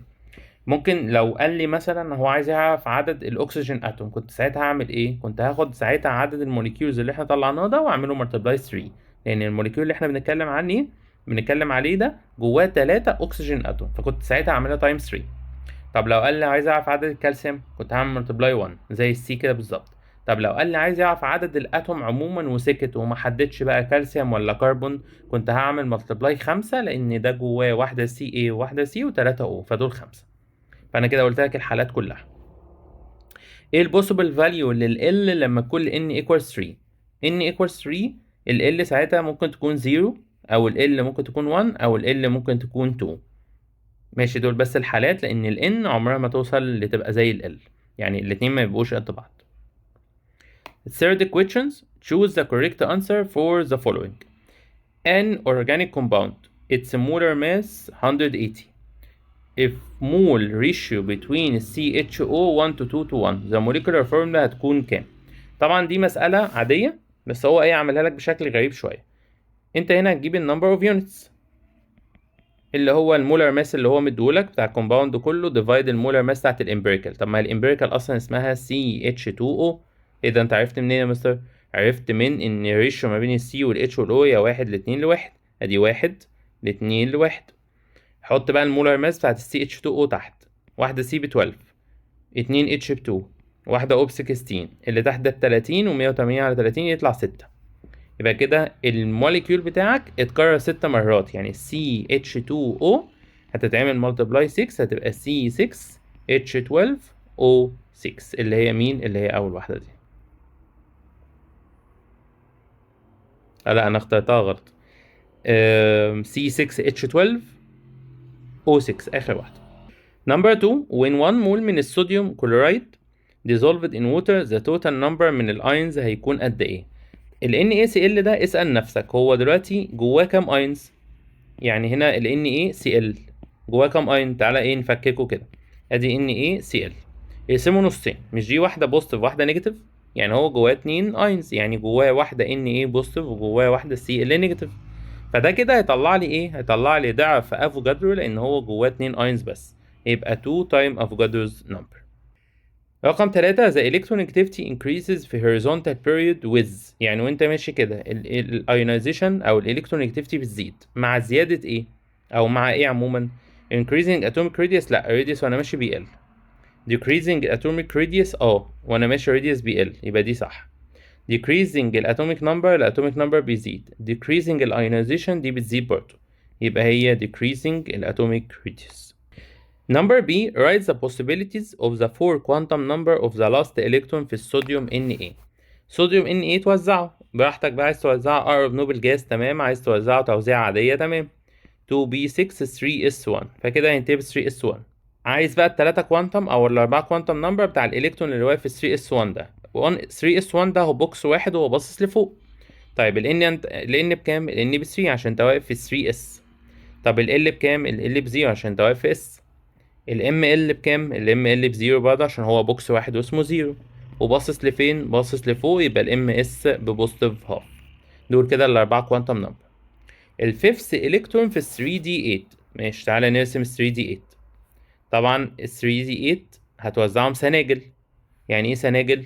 يعني كل واحد لوحده الأول، أدي 1 2 3 4 5 خلاص خلصوا، يرجع بقى من الأول 6 7 8. هو عايز ايه؟ الفيفث. فين الفيفث؟ الفيفث ده هو رقم 5 رسمته، يعني رقم وانا برسم فين رقم 5؟ انت رسمت 1 2 3 4 5، هو ده اللي بيتكلم عليه. اوكي هنا ده فين؟ اولا انت واقف في 3D يعني ال N بتاعتك ب3، ال L بتاعتك ب2 عشان انت واقف جوه الدي. ال ML انت واقف في انهي بوكس؟ انت واقف في الاخر خالص على ايدك اليمين ده بوزيتيف هاف. ال MS باصص لفين؟ برضه باصص لفوق يعني بوزيتيف هاف. واتس مينت باي بقى هترجع للديفينيشن بتاعتها عادي، بس انا هقولها لك اورال كده.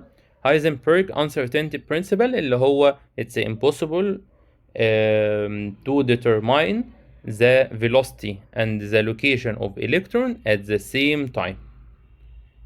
فده الهايزنبرج uncertainty principle. Number 2 ال overall ionic equation. ال overall ionic equation هي ممكن تقول له ال equation which exist in الايونز، يعني ممكن تقول له الايكويشن اللي جواها ايونز، او الايكويشن اللي هي which is written in form of ions.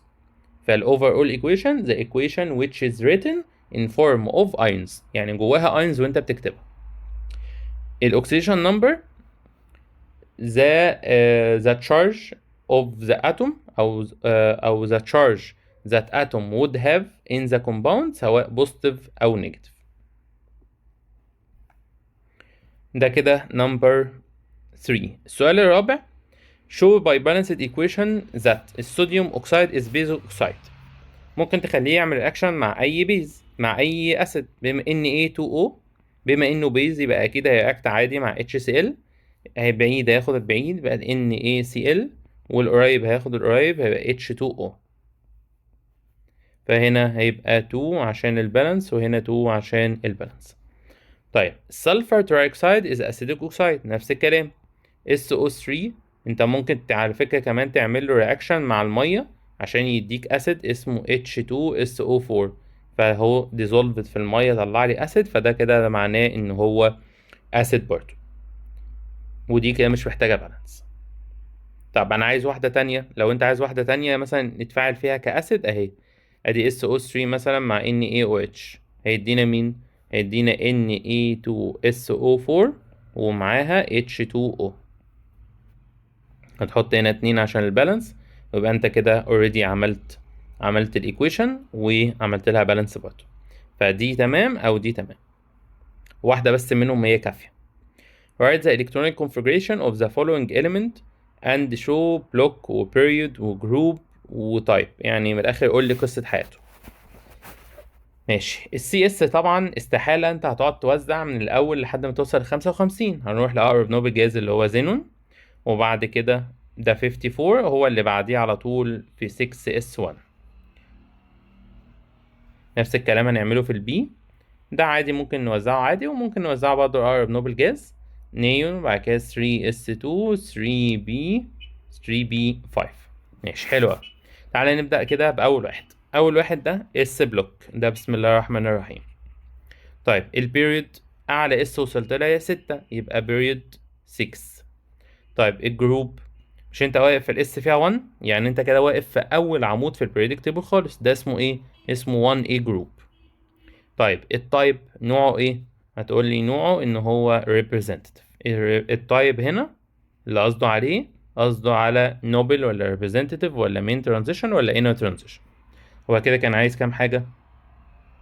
write electron configuration ادي 1، البلوك ادي كده 2، البريود 3، والجروب 4، والتايب ادي كده 5، واحنا اوريدي كتبنا 5 حاجات.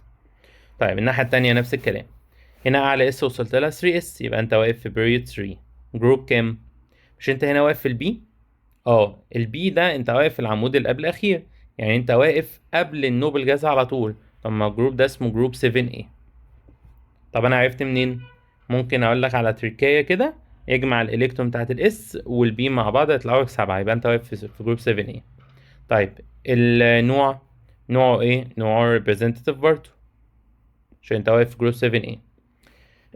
ناقص مين تاني؟ ناقص الكترون كونفيجريشن قلناها، ناقص البلوك كده هيبقى بي بلوك. اخر سؤال في الاكزام ده follow the following changes showing the oxidation and reduction، الاكسيديشن والريدكشن اللي حصل هنا.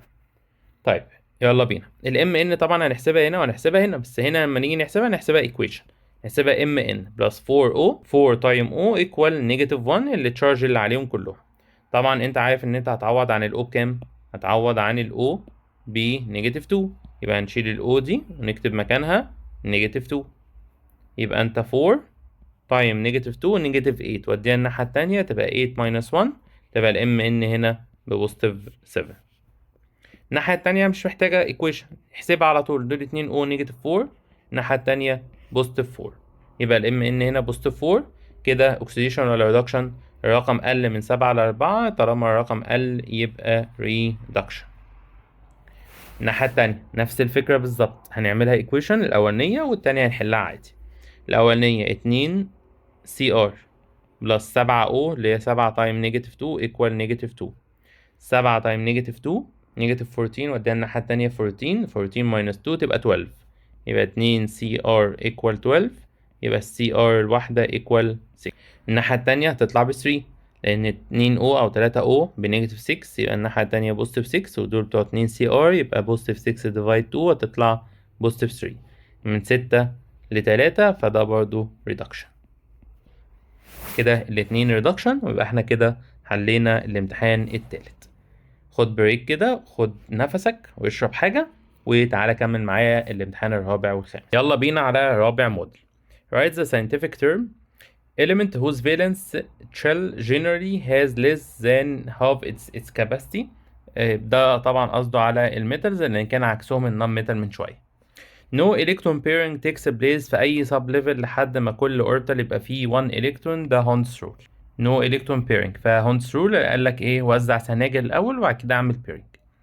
A balanced symbolic equation showing the ions and the compounds and the element which exhibits changing in the oxidation number in both sides of the equation. They participate actually in the reaction. طيب كلمة participate actually في الرياكشن دي هي اللي هتقول لي ان دي النت ايونيك ايكويشن. ليه النت ايونيك ايكويشن؟ علشان انت دلوقتي عندك نوعين من الايكويشن، عندك واحدة اسمها overall ايكويشن وعندك واحدة اسمها نت ايونيك ايكويشن. النت ايونيك ايكويشن بعد ما تطير البوزيتيف مع البوزيتيف او النيجاتيف مع النيجاتيف، الحاجات اللي موجودة مع بعض شبه بعض، طيرتها، اللي بقى لك اسمه النت ايونيك ايكويشن. عشان كده هو قال لك ايه؟ قال لك they participate فعليا في الرياكشن، يبقى كده بيتكلم عن النت ionic equation. Calculate the concentration of the solution resulting from adding 100 ملي من 0.1 صوديوم كلورايد solution to 400 ملي لتر من 0.2 من نفس الصوديوم كلورايد solution.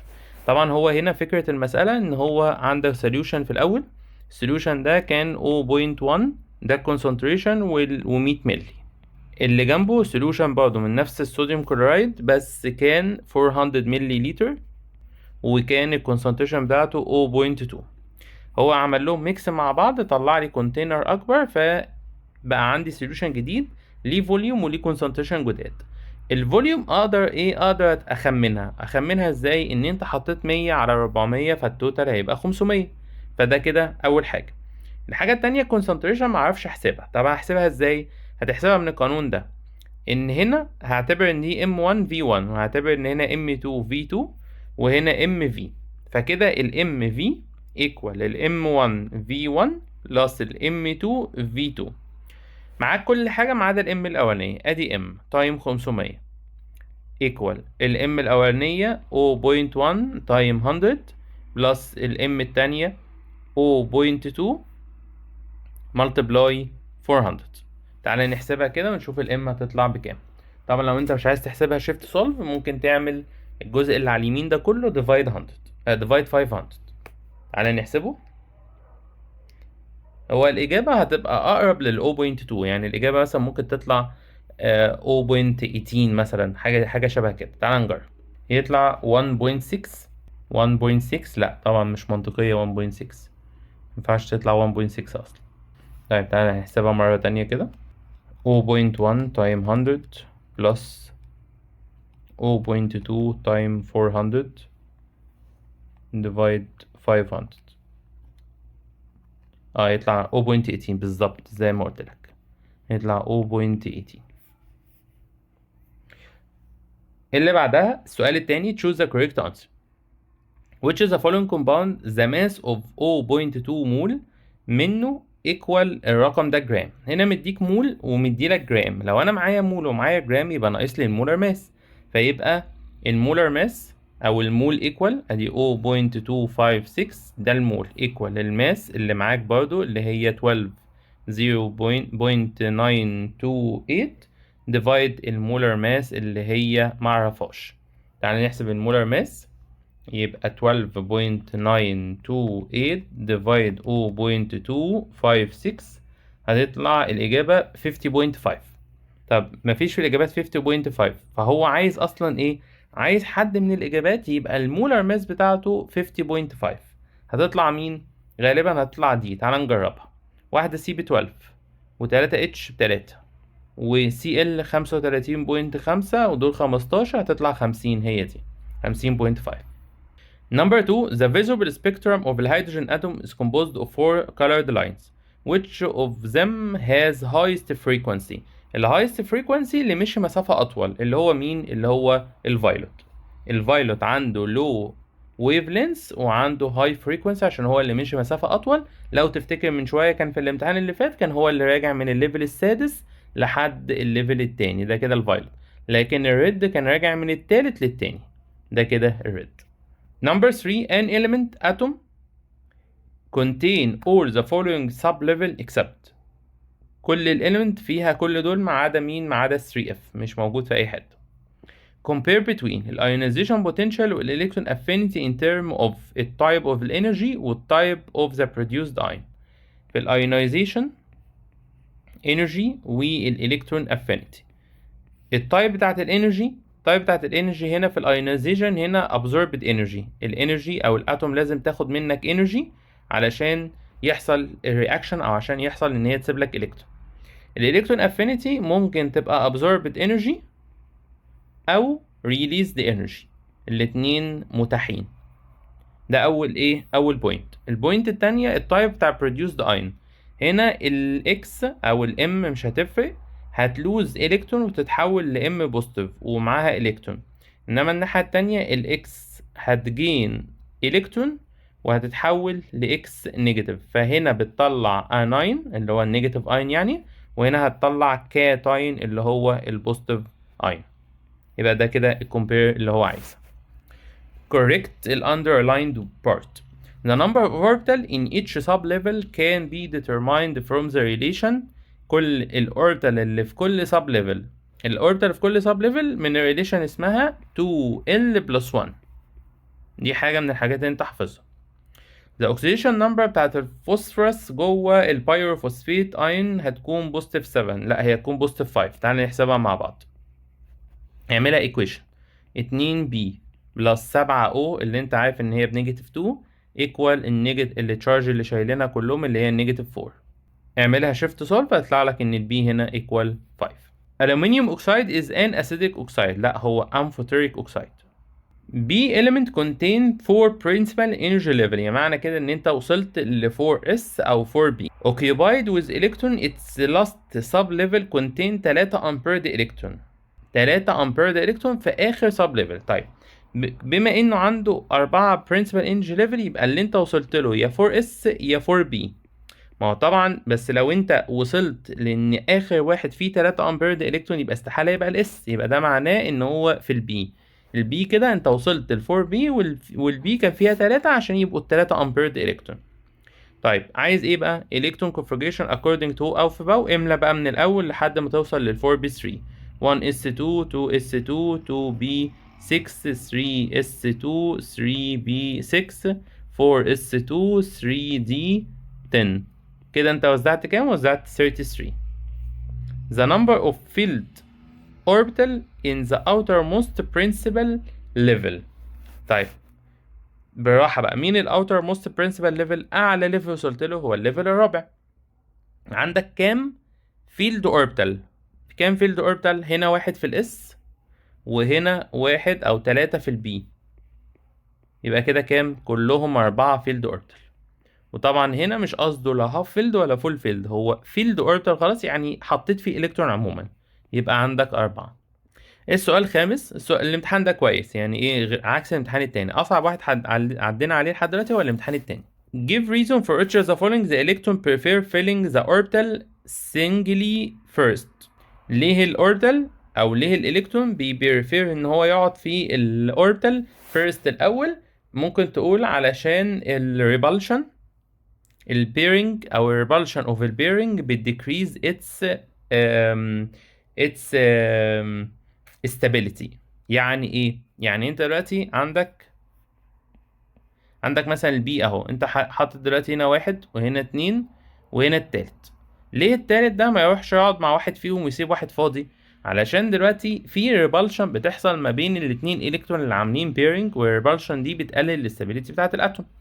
ماشي، يبقى ليه بيفضل ان هو يقعد لوحده؟ ممكن تقول لي to avoid its repulsion، التنافر بتاعه with other electron.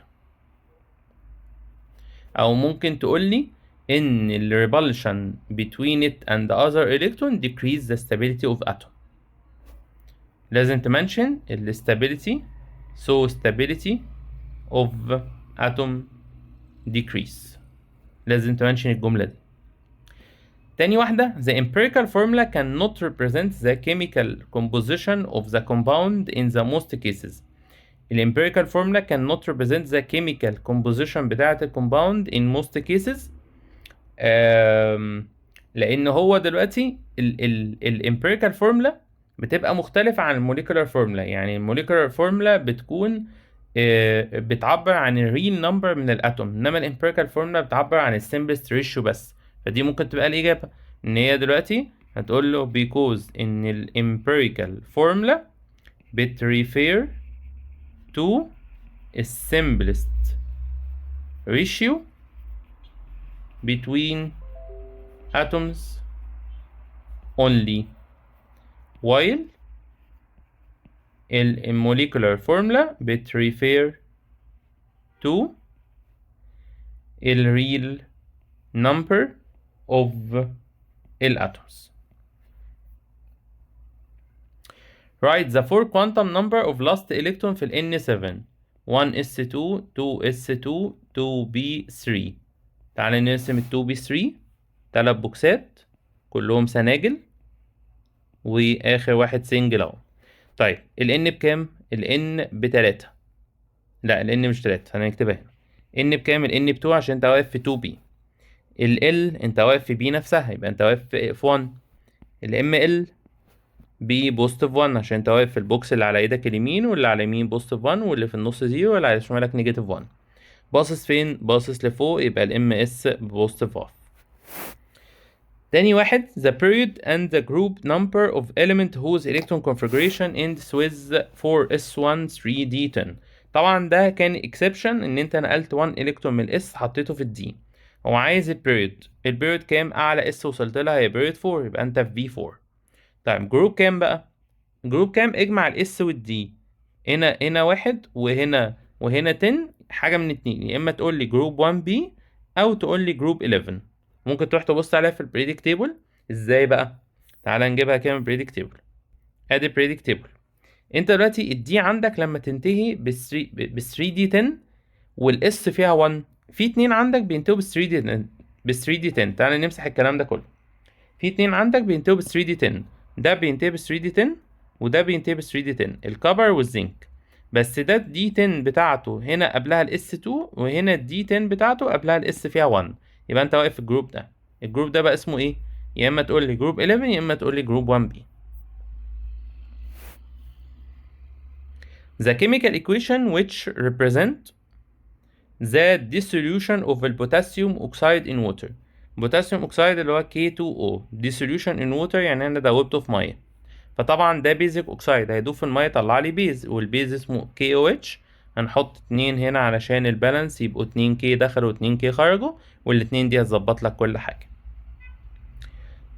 يلا بينا نخش على اخر امتحان. First questions which write scientific term.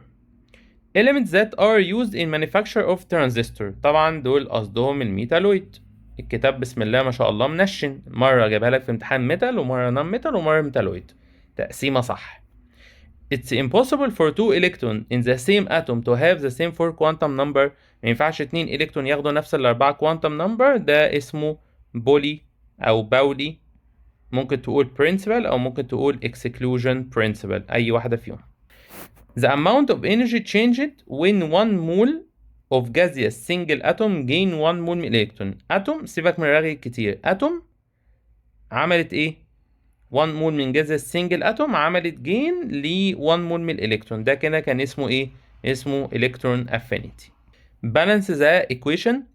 Na واحدة خرجت واحدة، ال O واحدة خرجت واحدة. مشكلتك في ال H. ال H دخلت 2 وخرجت واحدة و2، يعني كام؟ يعني 3. فهحط هنا 2 عشان يبقوا 4 على ايدي اليمين، واحط هنا 2 عشان يبقوا 4 على ايدي الشمال. كده انا ظبطت ال H. كانت داخلة 2 وخرجت 3. حطيت 2 عند ال NaOH بقت 2 و2 4، يبقى في الناحية دي كده 4. حطيت هنا 2 عشان يبقوا 4.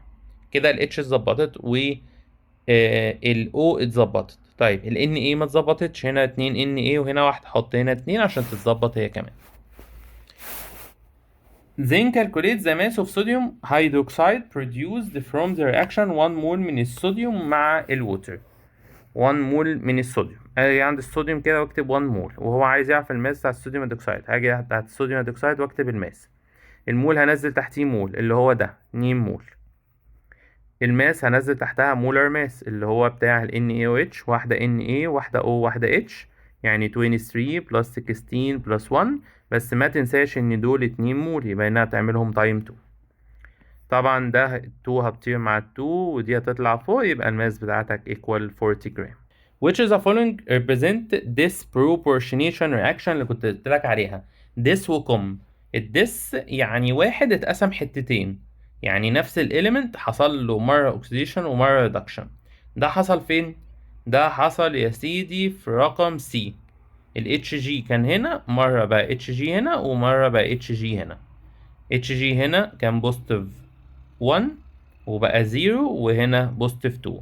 فمرة من بوزيتيف 1 ل 0 رقم L حصل له اوكسيديشن، حصل له ريدكشن، ومرة من 1 ل 2 حصل له اوكسيديشن. يبقى كده ده disproportionation reaction. in redox reaction اللي قدامك ده الالكترون هترانسفير من فين لفين؟ طبعا الالكترون هتترانسفير من اللي حصل له اوكسيديشن هتروح عند اللي حصل له ريدكشن. فهنا ال A اللي كانت 0 وبقت A اللي بوزيتيف 3، من 0 لبوزيتيف 3 ده كده الرقم زاد يبقى اوكسيديشن. والعكس صحيح، الرقم قل من 3 ل 0 عشان CR هنا ب 0 يبقى كده ريدكشن. يبقى كده الالكترون راحت من الالومنيوم اللي حصل له اوكسيديشن لل CR اللي حصل له ريدكشن، يبقى هتبقى B. The following sublevel are arranged according to the increase in energy. يعني من الآخر عايز ترتيبة صح اللي هي ال SS بس بس وهكذا. طيب تعالى نشوفها كده. 3S 3B 4D 4S، أكيد ال 4S مش أعلى من ال 4D. 3S 3B صح، 3D و 4S غلط، العكس. 3S و 4B و 3D لا دي غلط، دول مش عكس بعض، دول مش ال 4B مش أقل من ال 3D، العكس. يبقى هي مفيش غير آخر واحدة 3S 3B 4S 3D، هي دي الترتيبة الصح. دي شكلها limiting reactant. show by balanced equation أو show by equation the limiting reactant. أوكي، يلا بينا نعمل ال limiting reactant مرة تانية، دي تاني واحدة تعدي علينا. يلا بينا، شغلنا طبعا كله في ال limiting reactant على الاتنين اللي في الأول دول، وطبعا إلا لو هو طلب حاجة من الآخر، بس قصدي إن ال limiting reactant هو واحد من الاتنين دول. طيب يلا نحط الجيفن اللي قالك عليه 129 جرام من السي اي. ماشي، يبقى هكتب تحت ده 129 جرام. ماشي، هتأكت مع 4.4 جرام من ال H2SO4. حط تحتهم المولر ماس وما تنساش المول. هنا دي 1 مول يبقى 1 تايم المولر ماس بتاعتها مدالك على بعضها ب 310. الناحية التانية دي 3 يبقى 3 تايم المولر ماس بتاعتها ب 98. هنعمل الاتنين واللي يطلع رقم صغير هو ده الليمتنج رياكتنت. تعالى نحسبها كده بسم الله. الأولانية دي ممكن تطلع نص مثلا أو أقل من نص، حاجة بسيطة، ممكن تطلع 0.4 مثلا. 129 divide 310 تطلع 0.41. تاني واحدة دي رقم هيطلع صغير أوي يعني، أكيد دي هي دي الليمتنج رياكتنت. 4.4 divide 3 time 98 equal 11 0.014 فواضحة قوي ان هي limiting reactant. يبقى كده limiting reactant هو ده، او ده كده H2SO4 هو limiting reactant، لكن التاني ده هيكون موجود كإكسس، موجود منه كتير. Give reason the molar mass of the oxygen molecule is double the molar mass of its atom. يعني سؤال تافه قوي، هتقول له علشان الأكسجين بيتكتب O2 أو الأكسجين جاز O2، هتقول له because الأكسجين جاز contain 2 atoms. بس كده بسيطة. HNO3 is an oxidizing agent while CH4 is a reducing agent in the redox reaction. ده سؤال advanced شوية يعني، ده سؤال يعني related أكتر بثانوية عامة. بس ليه ال HNO3 ينفع يبقى oxidizing agent، يعني ينفع يحصل له reduction؟ طيب انا هحاول اقولها لك باكتر طريقه بسيطه في الموضوع علشان ما نتلخبطش. طيب بص يا صديقي، انا هفهمك الموضوع وبعد كده عشان لما نكتبه تبقى انت فاهم احنا كتبنا ايه بالظبط. ال HNO3 ده ليه هو oxidizing agent؟ علشان هو اللي انا هقوله مش بسيط خالص بس تمام يعني. طيب انت دلوقتي ال N اللي جوه دي، تعالى نحسب كده oxidation number بتاعها. بص انا هفهمها لك بس هكتبها لك بطريقه بسيطه. ال HNO3 تعالى نحسب الاكسيديشن نمبر بتاعت ال N هنا، ال 3 O والواحدة بنيجاتيف 2، 3 في 2 ب 6 يبقى نيجاتيف 6، ال H ب 1 يبقى بوزيتيف 1، هحط عند ال N بوزيتيف 5 عشان التوتال يبقى بزيرو، فالاكسيديشن نمبر بتاع ال N هنا بكام؟ ببوزيتيف 5. طيب حلو قوي، تعالى نشوف ال N كام. مش ال N دي 7 يعني بطريقة إعدادي هي 2 5 صح كده؟ لو هي دلوقتي ال N دي وصلت لبوزيتيف 5 ده معناه إيه؟ ده معناه إن هي فقدت الخمسة دول كلهم صح؟ طيب يعني بالتالي هي دلوقتي ما ينفعش تلوز اكتر من كده، يعني من الاخر ما ينفعش يحصل لها اوكسيديشن مره تانية. الاوبشن الوحيد اللي شغال عندها ان هي يحصل لها ريدكشن، ان هي يرجع لها الكترون، لان هي كده فضت كل حاجه عندها. عارف اللي هو انت ايه، انت دلوقتي صرفت كل اللي في جيبك، خلاص انت مفيش اوبشن ان انت تصرف تاني، انت لازم تاخد فلوس علشان ده الاوبشن الوحيد، مفيش حاجه اسمها ان انت تصرف تاني لان انت اصلا معكش حاجه تصرفها. ده بالظبط الموقف اللي الان وقع فيه. فهي دلوقتي ليه؟ لان هي وصلت للماكسيمم اوكسيديشن نمبر بتاعها اللي هو الان. تمام، فبالتالي ده عشان كده هو يبقى اوكسيدايزنج ايجنت، يعني هيحصل له ريدكشن. طيب فانا هكتبها لك بطريقتين، واحده ادفانسد واحده مش ادفانسد. طيب الادفانسد ايه؟ هتقول له because ال N has positive 5 oxidation number which is maximum oxidation number for it, so it gain electrons، عشان كده هتجين الكترون. طيب ايه الطريقه بقى التافهه او الاجابه التافهه، واعتقد هتبقى هي دي الاجابه اللي هو عايزها، انه ليه اوكسيدايزنج ايجنت؟ هتقول له علشان هو مثلا it can do reduction. وليه CH4 reducing agent؟ هتقول له because it can do oxidation. يبقى الإجابة التانية هتقول له علشان ال HNO3 بتدو أو does reduction while ال CH4 reducing agent عشان هو does oxidation.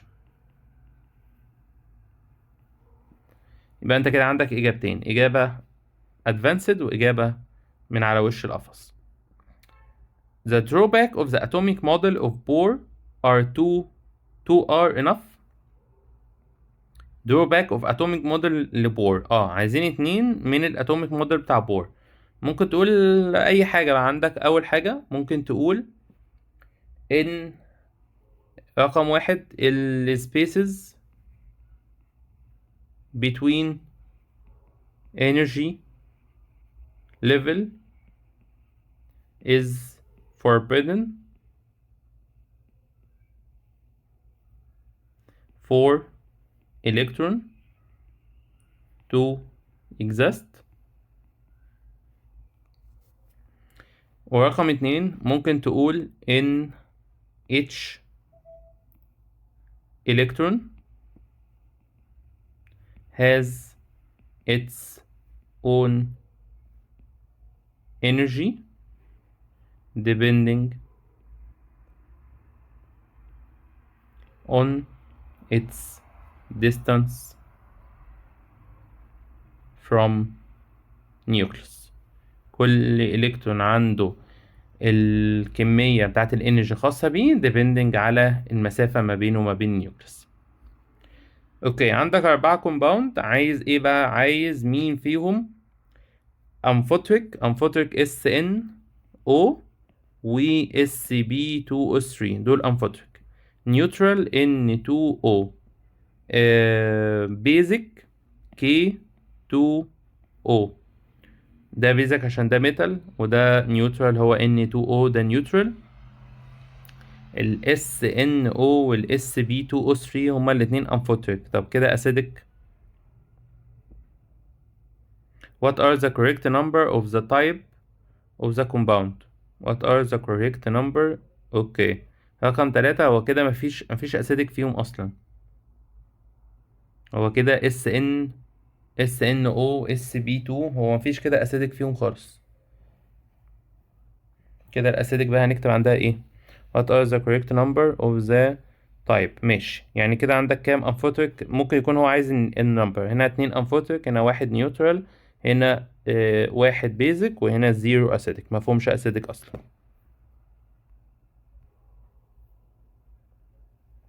What's meant by uncertainty principle؟ اعتقد عدى علينا من شوية، اللي هو it's impossible for electron أو to determine the location أو location and the velocity of the electron around the nucleus at the same time. Number 2, reducing agent. Reducing agent is a substance which do oxidation during the chemical reaction.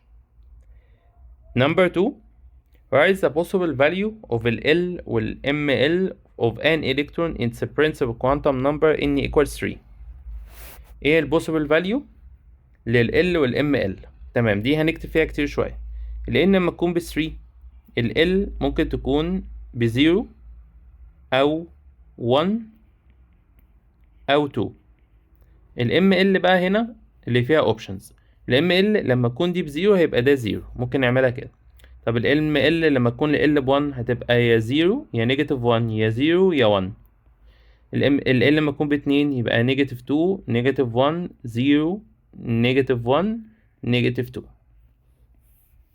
دول كده الاوبشنز اللي هو عايزها. Write the electron configuration of the iron according to الأوفباو. ماشي، هنا ممكن نكتبها عادي، ممكن نكتبها من الأول، وممكن نكتبها لأقرب نوبل جاز. هو محددش بس تمام، يعني ممكن نكتبها بأي حاجة. 3b6 4s2 3d6. يبقى انت كده عملتها كلها.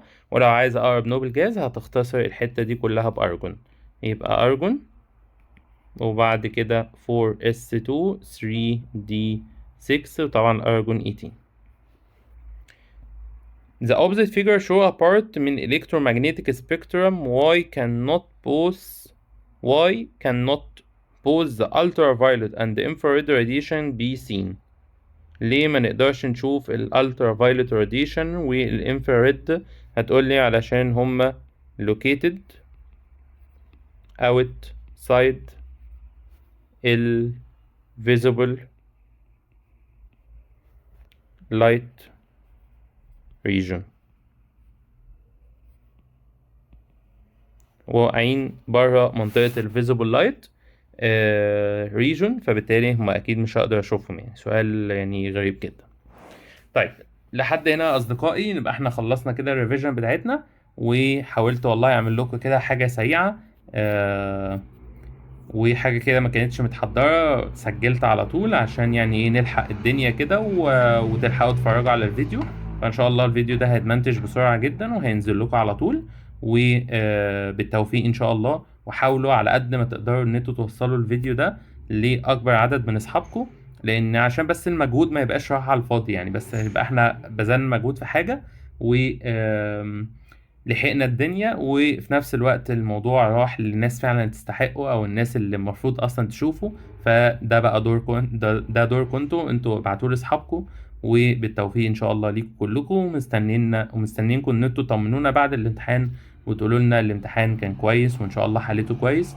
وبرضه عندكم الريفيجنز كلها موجودة، سواء امتحانات الشهر او سواء الشرح بتاع الدروس كله. اي حاجة تحتاجها ادخل بص عليها على طول. وبالتوفيق يا شباب ان شاء الله، واشوفكم على خير ان شاء الله في الترم الجديد. السلام عليكم.